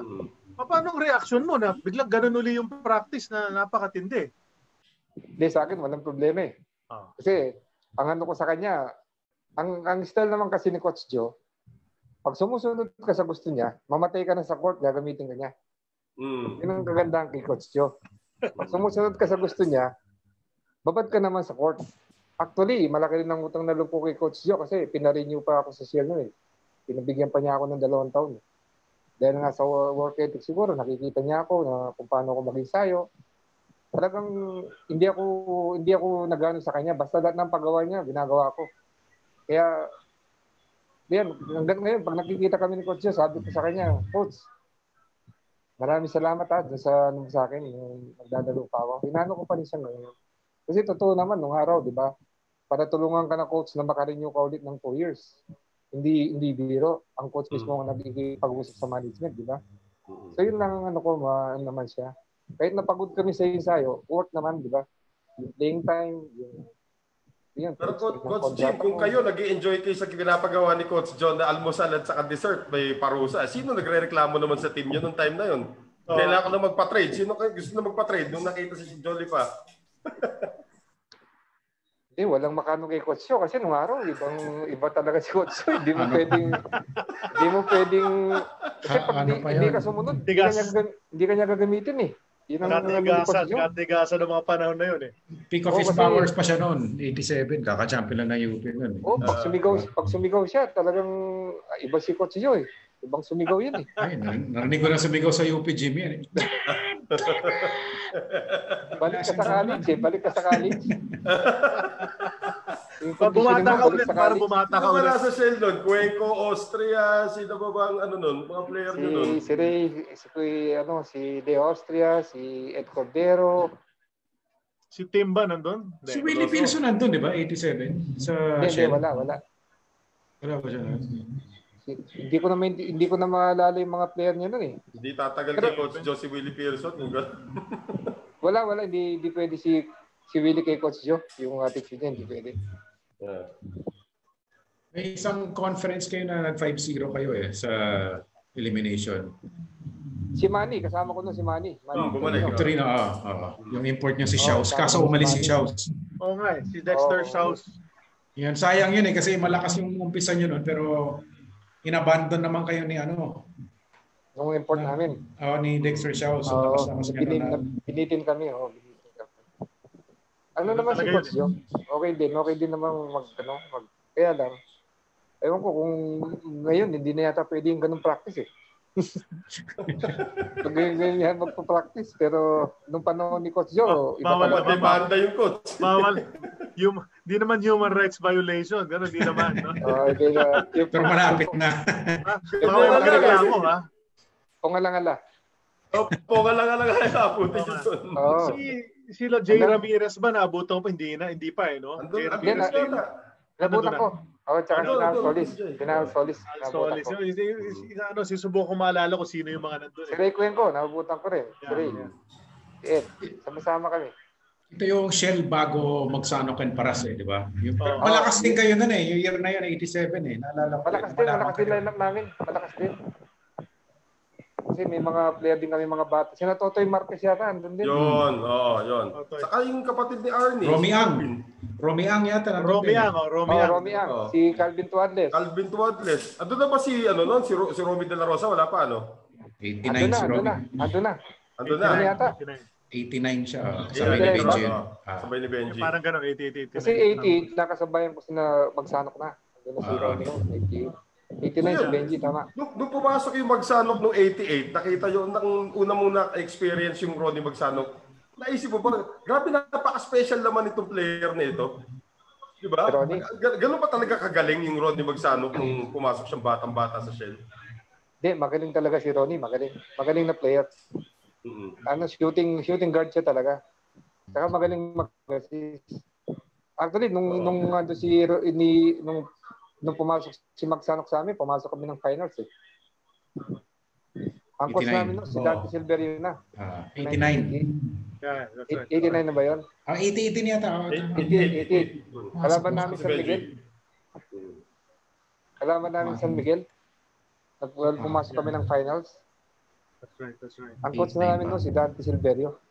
Pero kamusta na yung yung role mo at that time? Ano na yung role mo? Nakapasok ka pa rin, medyo... ganun pa rin. Ganun pa rin kasi ang ni Dante noon, ginagamit niya yung mga bata, sina Romy Ang, yung mga bata. Pagdating ng finals, kinabahan na sila. So kami na ginamit na Onchi De La Cruz, ako, dinabad na kami ng finals. Kasi kinabahan yung mga namin, yung mga bata So, nung pagdating ng finals, umabang playing time ko. Nagamit naman ako ng gusto. Siyempre, mga veterans na kayo doon kinabahan yung mga rookie. Si Manong Sani Cabato ba nagsabay kayo doon? Hindi. Nagsabay din kami sa Sani. Iniisip ko yung mga Shell kung sino yung mga Shell players Nagsabay din kami ni Sani sa Shell. Nakausap ko lang siya ng isang araw. Hindi si Freddie Webb, naabutan mo rin nung nag-Shell na. Coach? Nung coach siya? Hindi na. Great days pa siya nun Ay, correct. Kamusta si Freddie? Nakaalis na.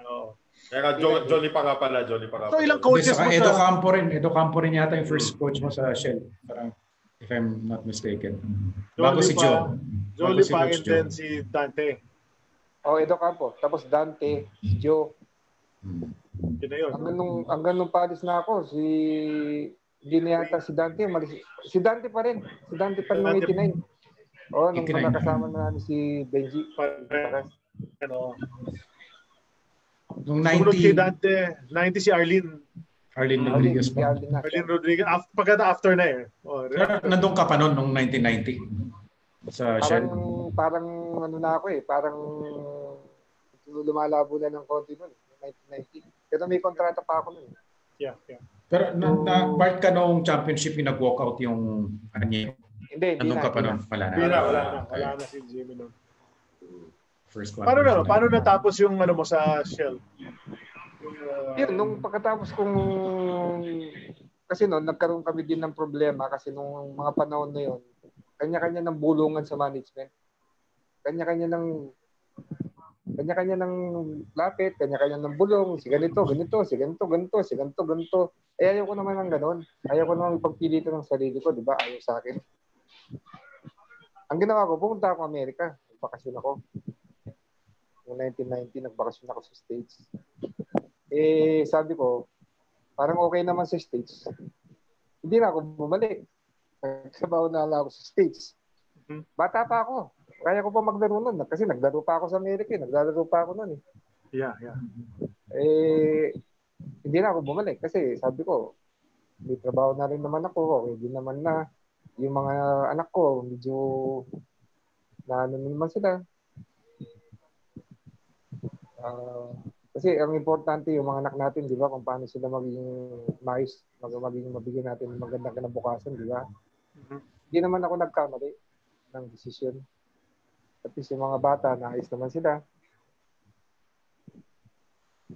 So, yun naman lahat ang pangarap ng isang magulang na yung mga anak natin, mapatapos natin sa pag-aaral, mabigyan natin ng maayos na kinabukasan. So, na-ano ko naman yun, na-achieve ko naman.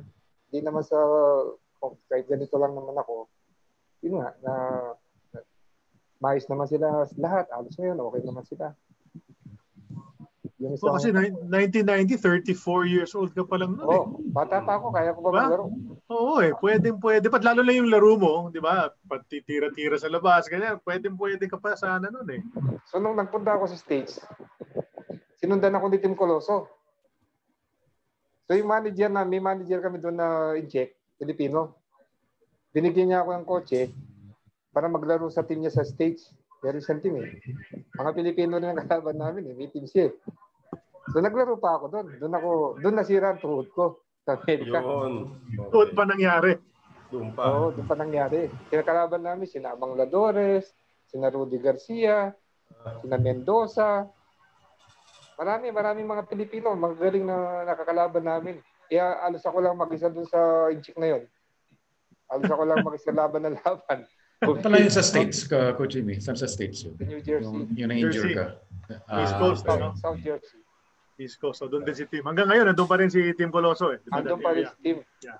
Doon siya nagtrabaho rin. Doon sa boss kong yun na-check. Actually, ang anak ni Tim, napakagaling na player. Ewan ko kung bakit. Dustin Coloso? Si Dustin. Nagpa-draft yan 2004. Draft yun. Pero 2004. Hindi yata na-sign na ng kontrata eh. Red Bull pa yata kumuha doon. Magaling yung anak ni Tim na yun. Magaling. Hindi ka lang nakalaro sa PBA.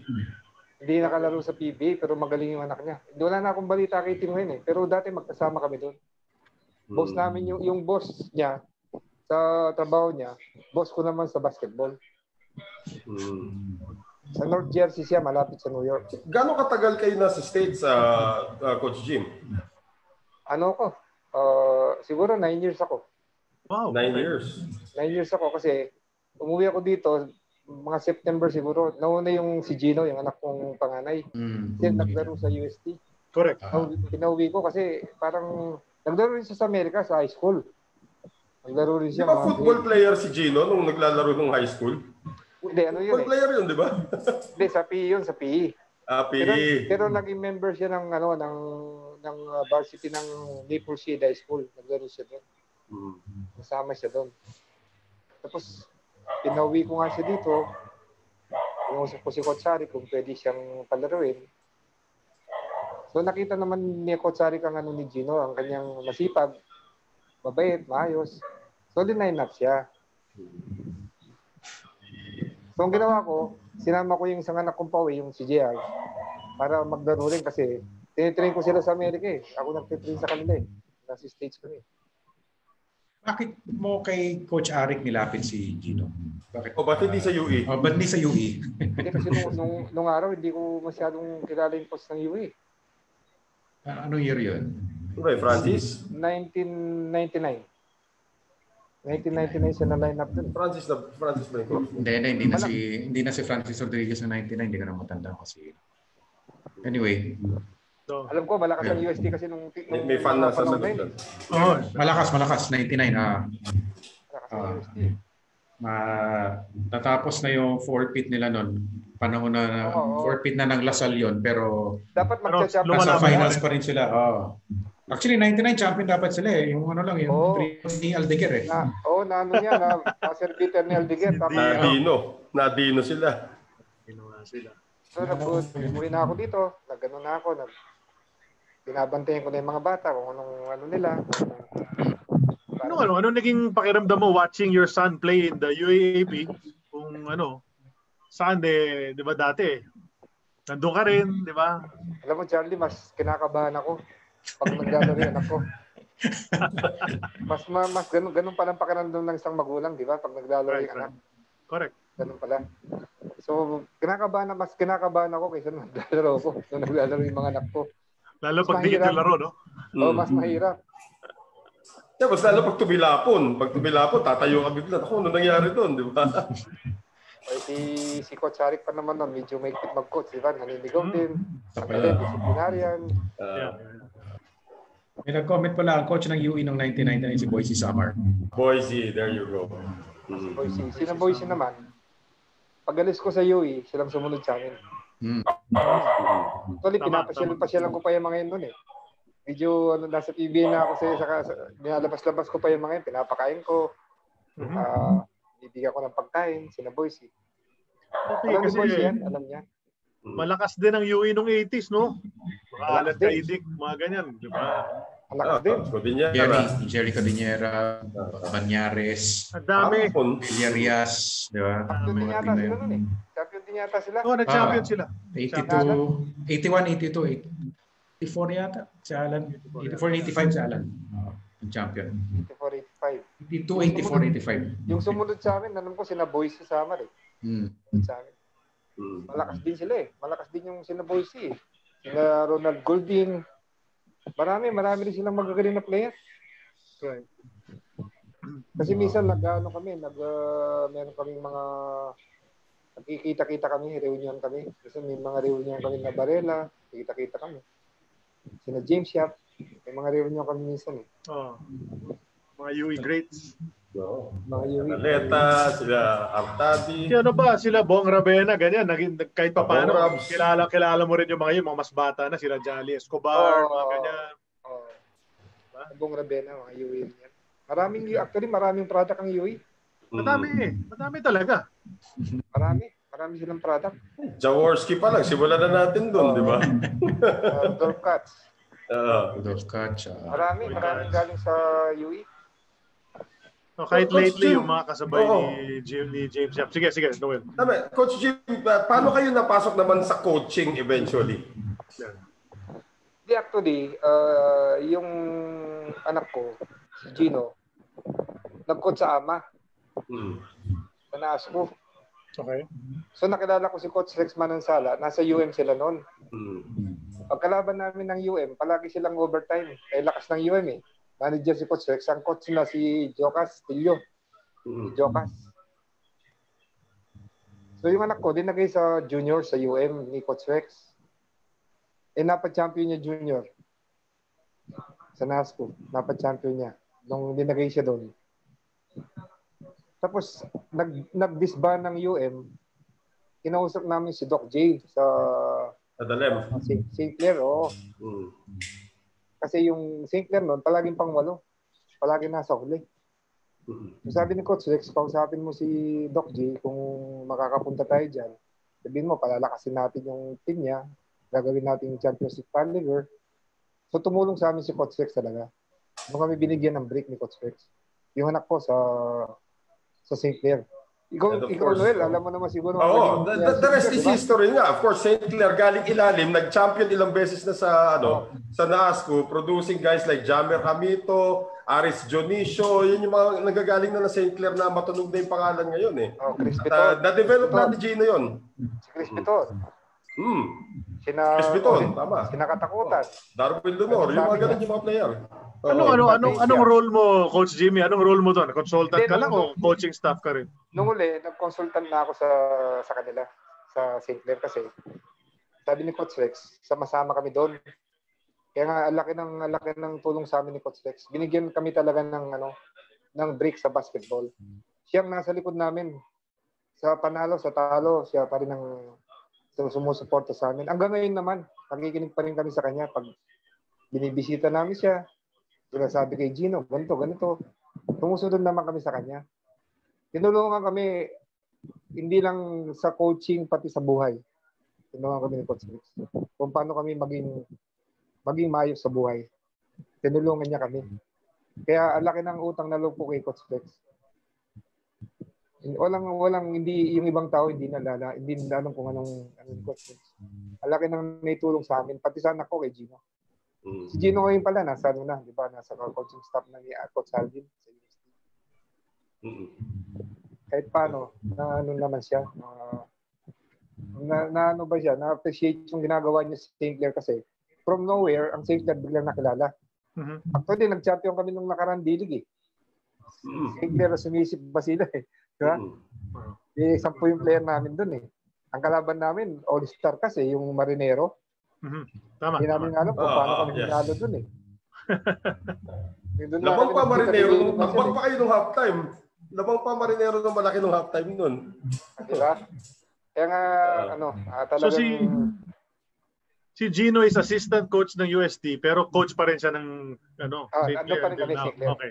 Kasi batiin ko nga pala si Dr. J, binigyan kami ng break para mapunta sa St. Clair. Yung kapatid niya si Doc Ray Adalem tsaka yung nanay nila si Dr. Claire Adalem na batiin pa sila. Kasi hanggang ngayon, 2011 nandun na kami.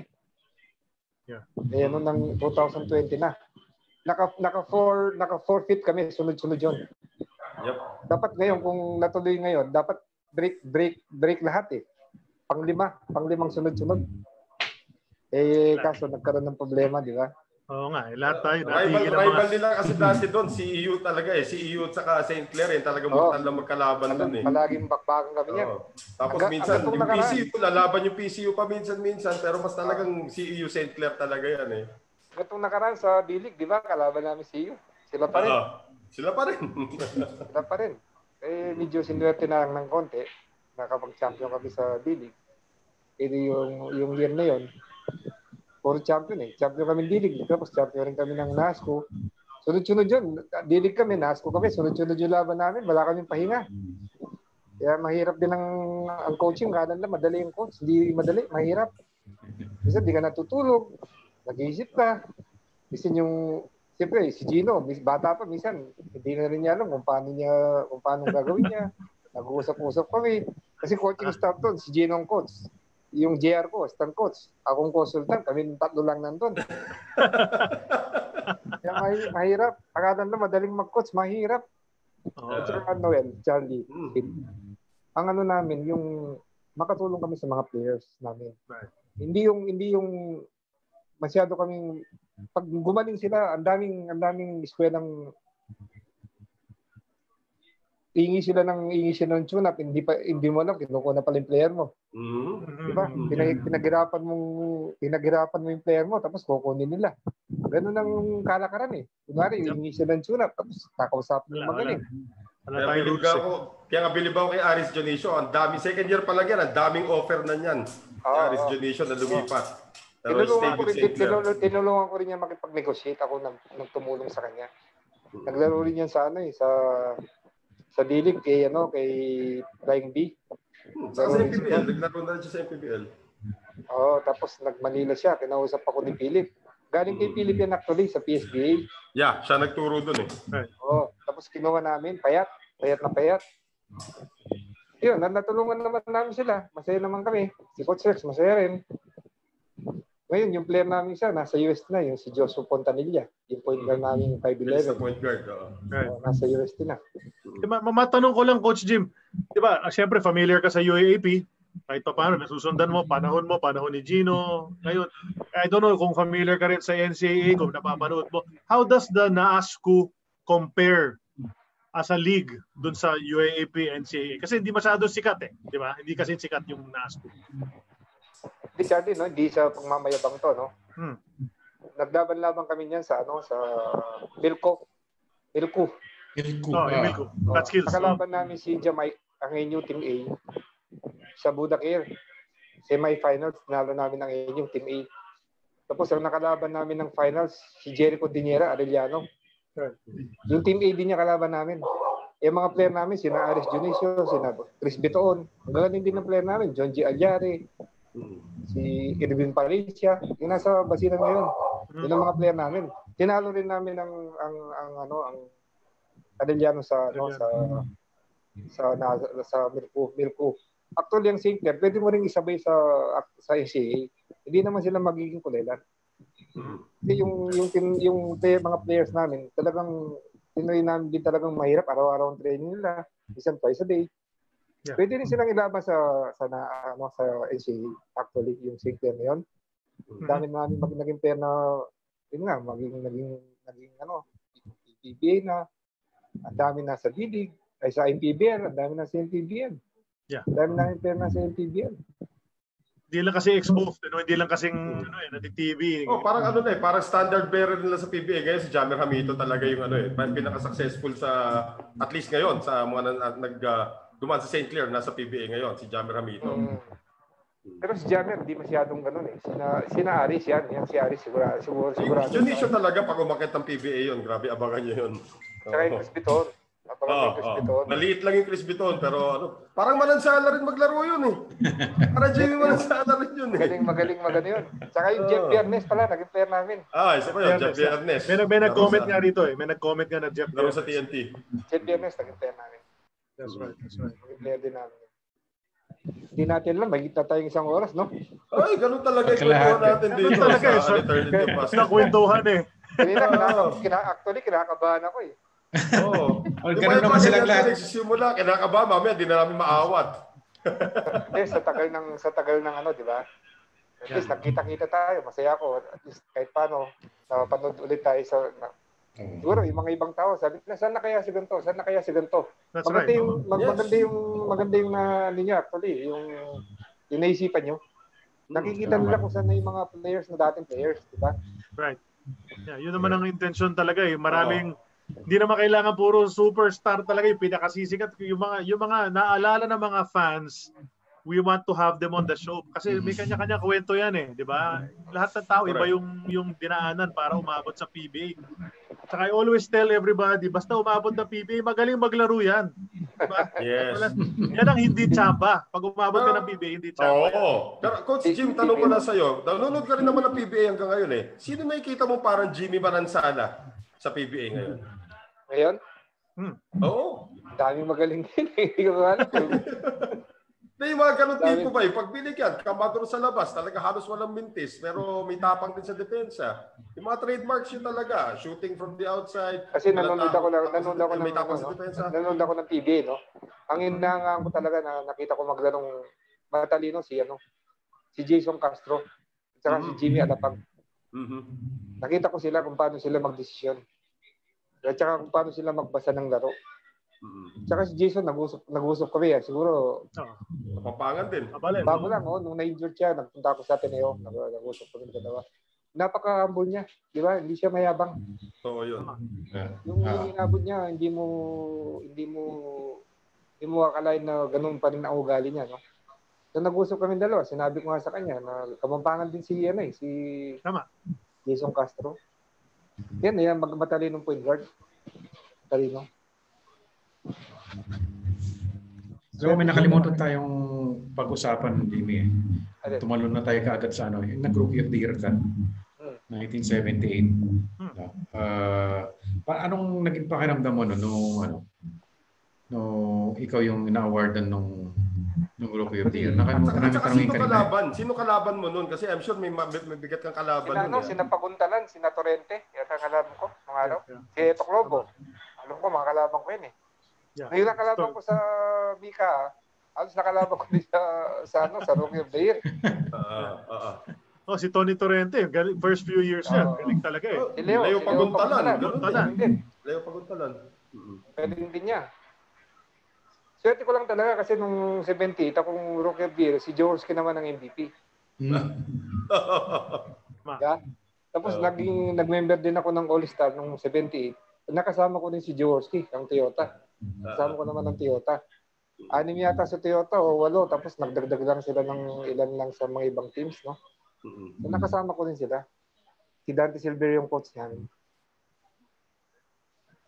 Masaya kang maging bira sa player yun, di ba? After ng MVP ka sa Mika, pag-akyat mo, rookie of the year ka, di ba? Ibig sabihin, okay ka pa rin, di ba? Hindi ka na overwhelmed dun sa paglipat, di ba? Pero nasa attitude din yan, Nasa attitude yan. Kunyari, talaga winner ka, and any level, lalabas naman talaga yun, Coach Jim, di ba? Ano talaga, tiyaga. Basta wag ka magsawa mag-ensayo. Yun ang mapapayo ko ngayon. Huwag kang mangangayaw at saka huwag kang maduduwag sa basketball. Tama. Pag naduwag ka, wala na. Talagang kailangan talaga masipag, matyaga. Tapos, nung naglalaro ko, natulungan ko rin yung mga kapatid ko kahit paano. Para rin ako natulungan na tao. So, sawa naman ng Diyos. So, okay naman. Ngayon, medyo maayos pa ng konti. Masaya pa yung buhay natin. Sino pinakamahirap Coach Jim, sino pinakamahirap mga kalaban? Yung mga, alam mo, pag kalaban yung tong team na to, itong certain player na to sa gabing yan, mapapalabang ka talaga. Kailangan mo ilabas lahat ng galing mo. Si Atoy ko. Si Alan Kaidik. Si Sonny Jaworski. Si Freddy Ubalde. Ang dami. Samboy Lim. Yan ang mga nakatapat ako ng araw. Jojo Lastimosa, di ba? Samboy Lim kasi pag nagsimula na yung kilos nun, mapapanganga ka na lang Di ba? Grabe. Finals. Yung tao ko palagi. Yung ko. Ang hirap niyang guardian kasi lakas niyang tumalon tsaka lakas ng katawan, di ba? Maganda yung sinabi ni Bong Alvarez tungkol sa kanya kay Samboy. Sabi niya, kakaiba kay Samboy, hindi naman sa mataas yung tumalon, pero matagal daw siya sa ere. Yan ang sabi ni Bong Alvarez. Nakababa na raw siya si Samboy na sa taas pa rin. Matagal sa ere, di ba? Yan ang description niya. Bong Alvarez na yun, Bong Alvarez na yun. Yun na Saka si Samboy, very humble din. Mabait din siya player. Sana gumaling na. Oo nga. Sana gumaling na siya. Nanood ba si Alan? Si Alan nanood. Marami naman nanood Kanina nanonood siya. Di ko na kung hanggang ngayon. At least, napapanood pa rin tayo ng mga superstar, no? Kayo naman yung mga naune. Di ba? Kayo yung mga iniidolo ng time na yun. At least, kahit paano, meron pa rin nanonood sa atin. Siyempre naman. Maganda nga yan, maganda yung ganyan. Kahit paano kami, nakikita pa rin ng tao kung nasan na kami, di ba? Ano na mga itsura namin, mga kalbo na kami. Nabanggit mo yung itsura. Sinasabi ko sa iyo kanina, hindi naman nag-iba masyado yung itsura mo. Yan pa rin yung itsura mo ngayon. Di ba? Grabe, ang ganda. Mukhang fit na fit pa rin na Coach Jimmy. Thank you sa compliment. Thank you. Hindi talaga. Di ba? Kasi yun yung nagkita tayo, yung nag-usap tayo ng isang araw, yung nakita kita, sabi ko, my gosh, yun yung halos inaalala ko pa rin yung itsura mo back in the 80s. Ano pa rin naman, nag-iingat pa rin naman ako sa katawan ko. Pag di ako pinawisan sa isang araw, malungkot pa rin ako. Kailangan magkano pa rin ako. Mahirap kasi, di ba? Lalo na ngayon, kailangan malakalak sa katawan natin. Lalo na ngayon. Kamusta naman kayo dyan sa kalagayan ngayon sa virus, Coach Jim? Dito kami sa Sampaloc nakatira. Malapit kami sa UST. Okay naman. Kaya lang dito meron. Nakakatakot dito minsan kaya hindi nga rin ako lumalabas. Hindi ka makapag-jogging na ngayon. Dati, nung una, nag-jogging pa ako sa UST. Nag-ikot pa ako sa labas Kasi pinagbawalan ako ng doktor Sabi, hindi raw na safe na mag-jogging. Pero pag ikaw lumabas, hindi naman nakakalain ng mga tanod na senior citizen ka na Kasi itsura mo, hindi na diba? Batang-bata pa. Magets pa si Coach, Hindi talaga ako, naaliw talaga ako na ganyan. Parang batang-bata. I can't imagine yung, tinitingnan ko nga yung bio mo na, yung year of birth, gano'n. Sabi ko, hindi ko naisip na gano'n na yung age mo, Coach, talaga. So, doing well, di ba? Okay na okay. Diba? Sid, ano? Go ahead, Sid. Go ahead. Yung questions mo, go, shoot. Tanong mo na yung may pinakamahirap ko gwardiyahin. Kaya ang tanong ko na lang sa iyo, Coach Jimmy, sino yung top 5 na favorite na teammates mo? Simula UE hanggang Shell. Kahit taga-Amerika pa ang gusto mo. Si Abe. Consistent. Abe. Consistent talaga. Si Emer. Si Emer de Castro. Sabi niya rin yan tungkol sa inyo. Gaganyan-ganyan si Emer, kita mo gaganyan-ganyan siya, pero kita mo naman, di ba, kung may score siya, tahimik lang, di ba? Bisa gumagawa pa 20 points sa Toyota eh. Yep, tama. Di ba? Pero hindi mo akalain na ganun pala siya ka-importante nung naglaro siya sa Toyota, di ba? Yan siyempre, yung mga superstar na, di ba? Si Mo Valdez, si Atoy Pos, si Philip Cesar, si Don Ramon Fernandez. Siyempre, hindi na mawawala yan. Si Ricardo Brown, Alan Kaidik, Bong Alvarez, ang daming magaling na player. Hindi mo pwedeng si Garel Meneses. Sa mga naging kakampi nyo, sino yung favorite mo 5 na teammate? Sabi nyo, Abe. Tapos Emer. Kahit si Emer, sinabi nga niya, favorite ka rin niya eh. May 3 pa. May 3 pa. Sa Tanduay, wala kang favorite? Sa Tanduay, sino mga... Sa Shell. The longest mo rin yun sa Tanduay, di ba? Sa Shell, si ang paborito ko doon. Si Magsano. Si Ron. Si Benji. Person kasi. Sino pa bang baka magalit sa akin pag di ko nabanggit. Yun na sinasabi ng iba eh. Kasabi lagi eh. Si Mon Fernandez ka, tumanggi talaga eh. Pero si Ray Cuenco, okay din nung sumalangit nawa. Ray Cuenco. Nung sumikat siya, nasa stage na ako eh. Hindi ko na, kasi nung nasa 90s, nung nasa Shell pa ako, hindi siya pa ganun kagaling. Pero meron na siyang talent. Sa Ginebra siya sumikat. Sumikat sa Añejo at sa Ginebra yun. Pag di kami nagagamit, kasama namin si Ed Cordero, tumatakbo kami doon sa Ultra, doon sa doon. Di ba may oval doon? Pag di kami nagamit ng isang game, tatakbo kami ng 10 ikot doon. Ganun katsaga si araw, si Ed Cordero at si Rico ko. Kami 3, tatakbo kami. Ganun kami kaseryoso nung araw. 5 na ba yun? 5 na ba yun? 5 na ngayon. Wala si Ricky Brown. Sabi niya nga sa akin, nag-message nga siya doon sa comment ko sa kanya. Sabi niya, Jim, if I have time, I'll watch you. Sabi niya. Pero sinabihan ako nung isang araw. Pero sure daw agad, manonood daw siya agad ngayon basta makita na niya yung di-replay pero yung video pag naka-embed na sa page, he will watch it daw for sure. Medyo nagka-abere yata sila sa trabaho. So. Saka medyo madaling araw pa nga doon. Saan ba si Ricardo? Hindi ko alam kung saan siyang stage eh. Pero nag-ano kami. California siya. Malapit sa LA yata. Sa LA side. Sa LA siya. Binibigyan pa nga siya ng doon eh. Award pag mayroong Pilipino doon eh. Tama. Hindi pa ng award si Ricardo eh. Picture tayo nakita nung na may binibigyan siya ng award nga. Binibigyan siya ng award ng mga Pilipino. May mga nagtatanong din. Galing magaling yan, si Manny. Yeah. Sid, may mga questions ba? May isang question lang. Did you ever wish you had gotten to play alongside Jaworski? Hindi, nagkasama ko siya sa All-Star. Okay na yun, ha? Okay na rin. Maganda rito, guys. Muntik na siyang Chris pa. Kung hindi lang nauna ang great days, Chris pa dapat. So isipin mo yun, anong taon yun? 84? 83, di ba? Slam na ng Chris pa pag Grand Slam. Oo. Kasama ka sana sa Grand Slam. Video nang inayang ako doon. Ilang days hindi ako nakakatulog doon. Kasi nung araw, wala pang cellphone. Nakontak lang ako ni Coach Narciso Bernardo sa kapitbahay namin. Pinatawag niya ako. Pero kung oras lang ang pagitan. Pinatawag daw ako ni Coach Tommy Manotok. Nung araw na yun. Pag Grand Slam yun nag-Grand Slam ang Chris pa nun. Nga. Sayang, kasama ka sana doon sa picture na pinakita natin ni kay Prince Johnston. Pero wala naman ako regrets. May plano si God lahat sa lahat di ba? Correct. Yung nilipatan mo naman na team, nag-champion din nung taon na yun, dalawang beses pa. Oo nga. Okay naman yung Great Taste, di ba? Maganda naman yung run mo sa Great Taste nung panahon na yun, di ba? Ito, may tanong din dito. Who's your favorite import? Yun.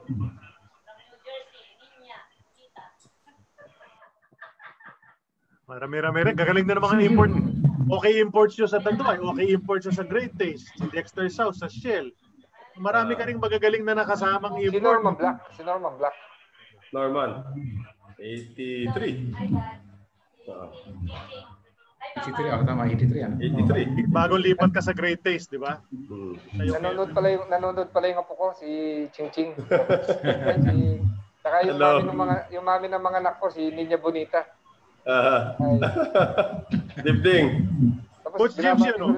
Binabati ko rin tong kasama ko ngayon, si Ellen. Hello. Coach James yun, no? Naalala mo si Russell Murray? Oo, nakakampi sa Tanduay. Best import yun eh. Galing, naalala mo yung gano'ng kagaling yun? Galing yun galing sa college yun, nung kinuha namin, nung ng Tanduay. Bata, magaling, very flashy. Magaling sa shooting. Complete player yun si Russell Murray, di ba? Complete player siya. Tama. Siya nagsabi sa akin na, sabi niya, wag kang mayang tumira ka din, sabi niya sa akin. Diba? Sabi niya, hindi ko naman kayang manalong mag-isa, sabi niya. Magaling import niya, Russell Murray. Buti naalala niyo pa yun. Siyempre, best import yun. Tsaka favorite. Kinagaya ko yung galaw nun between the legs, tapos jump shot, fade away. Yung galaw pa na jump shot yun At saka naalala ko dati, di ba sinasabi ko, nanood ako ng first PBA game ko ni Ardito Wadles. Ang first game nun, Tanduay Gilby sa magkalaban.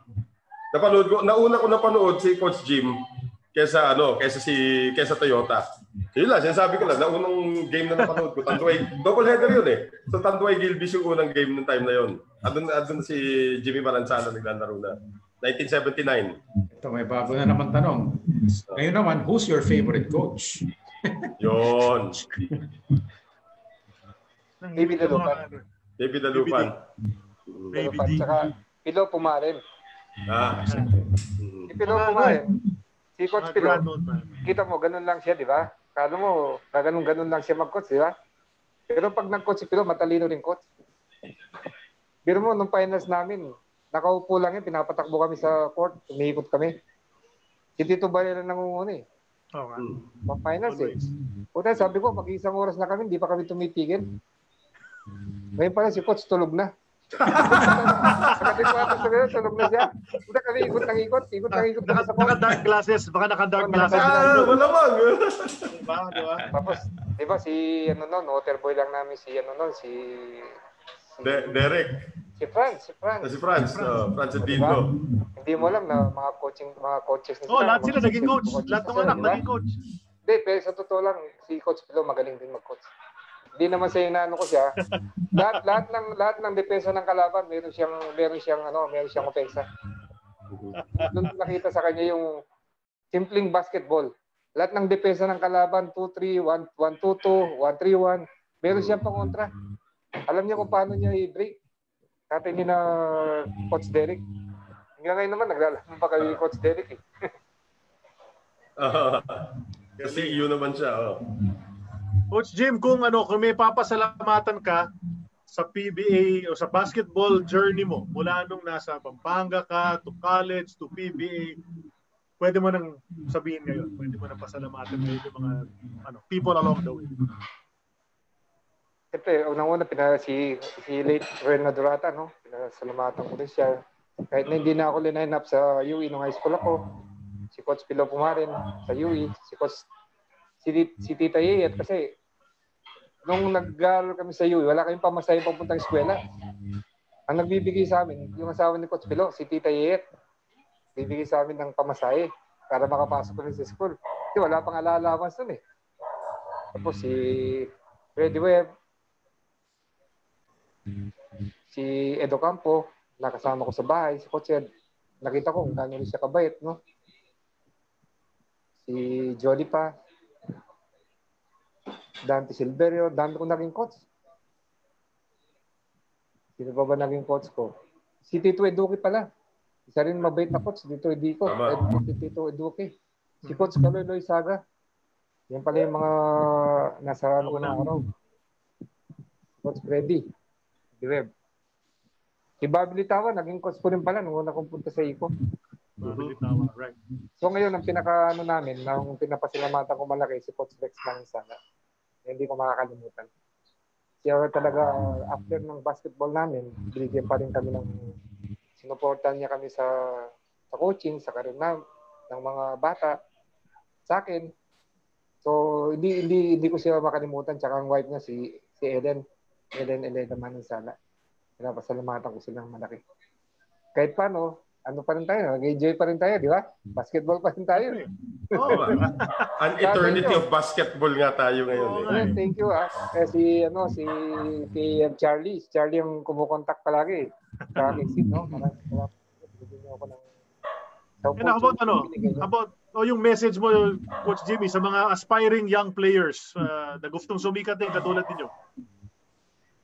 Wag lang tayong nagmamadali, no?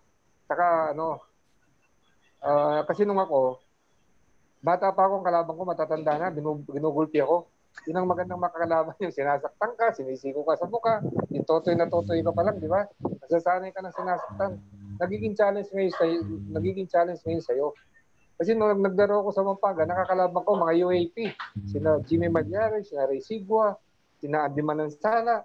So, binubugbog nila ako. So, naging challenge sa akin yun. Sa mga kabataan ngayon, huwag tayong pangarap mong maging basketball player. Kailangan, pangatawanan mo. Hindi pwedeng isayo ka ng isang linggo, absent ka ng isang araw. Kailangan palagi ka nag-iisayo. Isayo ka ng isayo kasi doon ka magiging magaling sa isayo. Ganyan kami sa Silver eh. Kahit superstar ka, hindi ka naman nag-iisayo. Hindi pwede yun. Kailangan araw-araw mag-isayo ka. Para ano mo yung gusto mong mapuntahan. Kamukha ni Dionisio. Sinaris Dionisio, hindi nag-i-absent siya. Sinabi to nung araw. O kita mo, nasa mag-PPBA na sila ngayon. Meron kami, yung Irvin Palencia, yung sa Basilan. Ano ba yun? Makulit na gwardiya yun.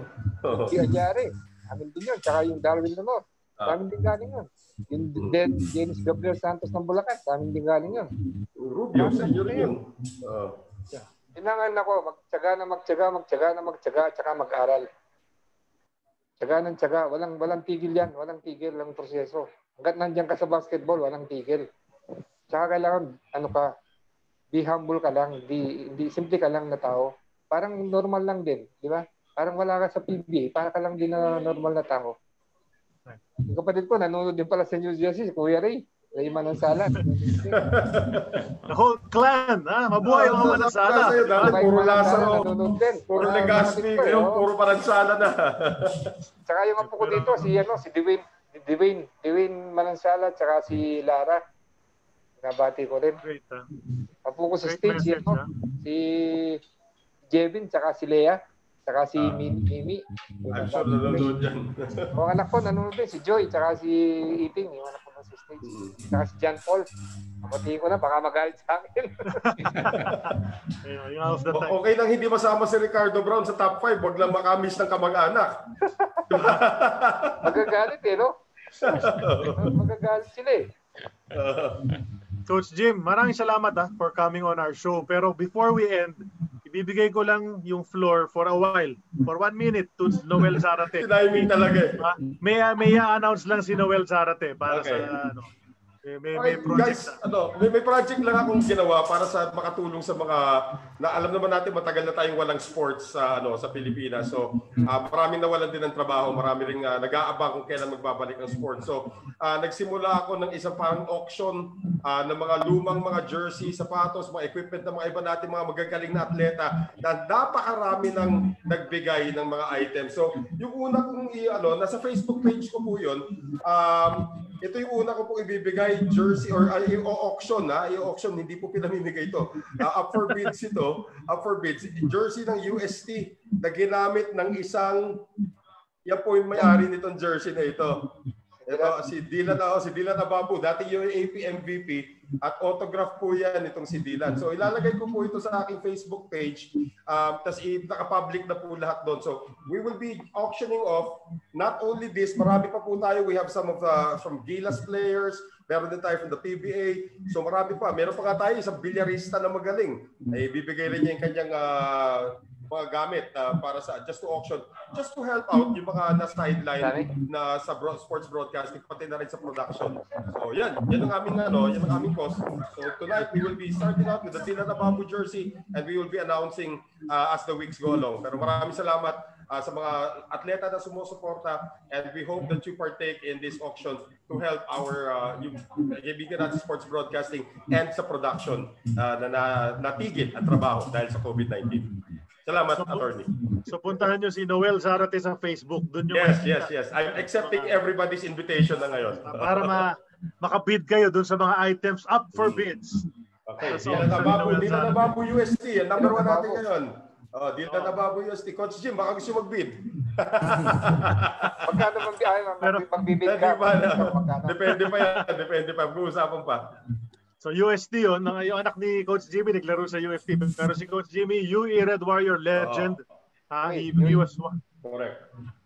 So he was over there playing for UE. Of course, Tanduay, Iko, great taste, and Shell in a stellar career. You know, it's a great Rookie of the Year, 1978. Thank you so much once again, Coach Jimmy Manansala. Dali lang ha. Pero sige. Sige. Ano pala, yung apo ko, si Don Onyok, tsaka mami niya, si May Bonifacio, yung asawa ni Dino. Nakakalimutan mo. Dapat naglista ako eh. Habol na lang natin sa page. Charlie, maraming salamat ha. Charlie, Noel. Maraming salamat sa'yo. Salamat din, Coach Jimmy. Salamat for your Thanks, Coach Jimmy. Guys, you know, as Noel always of basketball, but we don't have forever, and we have to end at a certain point. It's almost 2 hours in. So we'd like to thank Coach Jimmy Manansala para sa kanyang oras dito at nakipagkwentuhan siya sa amin ni Sid at ni Noel. Noel Zarate, Sid Ventura, ako po si Charlie Cuna. Episode 30. May guest pa tayo. Episode 30 ng AEOB ay magwawakas na. Salamat once again to Jimmy Manansala, the sweet shooting. Jimmy Manansala for gracing our 30th episode. And of course, meron kami usually twice a week itong show namin. Sa Friday, abangan nyo po sana at samahan nyo po kami once again. Sapagkat may prinsipe po tayo mga kasama sa Friday. Prince Philip Cesar ang mga kasama. Dito sa Fraternity of Basketball, the scholar. The Stray Up. So kasama natin yan on Friday. So we'll announce it on our Facebook page, yung schedule natin. At sana po samahan niyo kami as usual. So that goes, that's how it goes for episode 30. Thank you for joining us once again. Maraming salamat po sa inyo lahat. Maraming salamat, Coach Jimmy Manansala. Goodbye, everybody. We'll see you soon. Thank you. Thank you.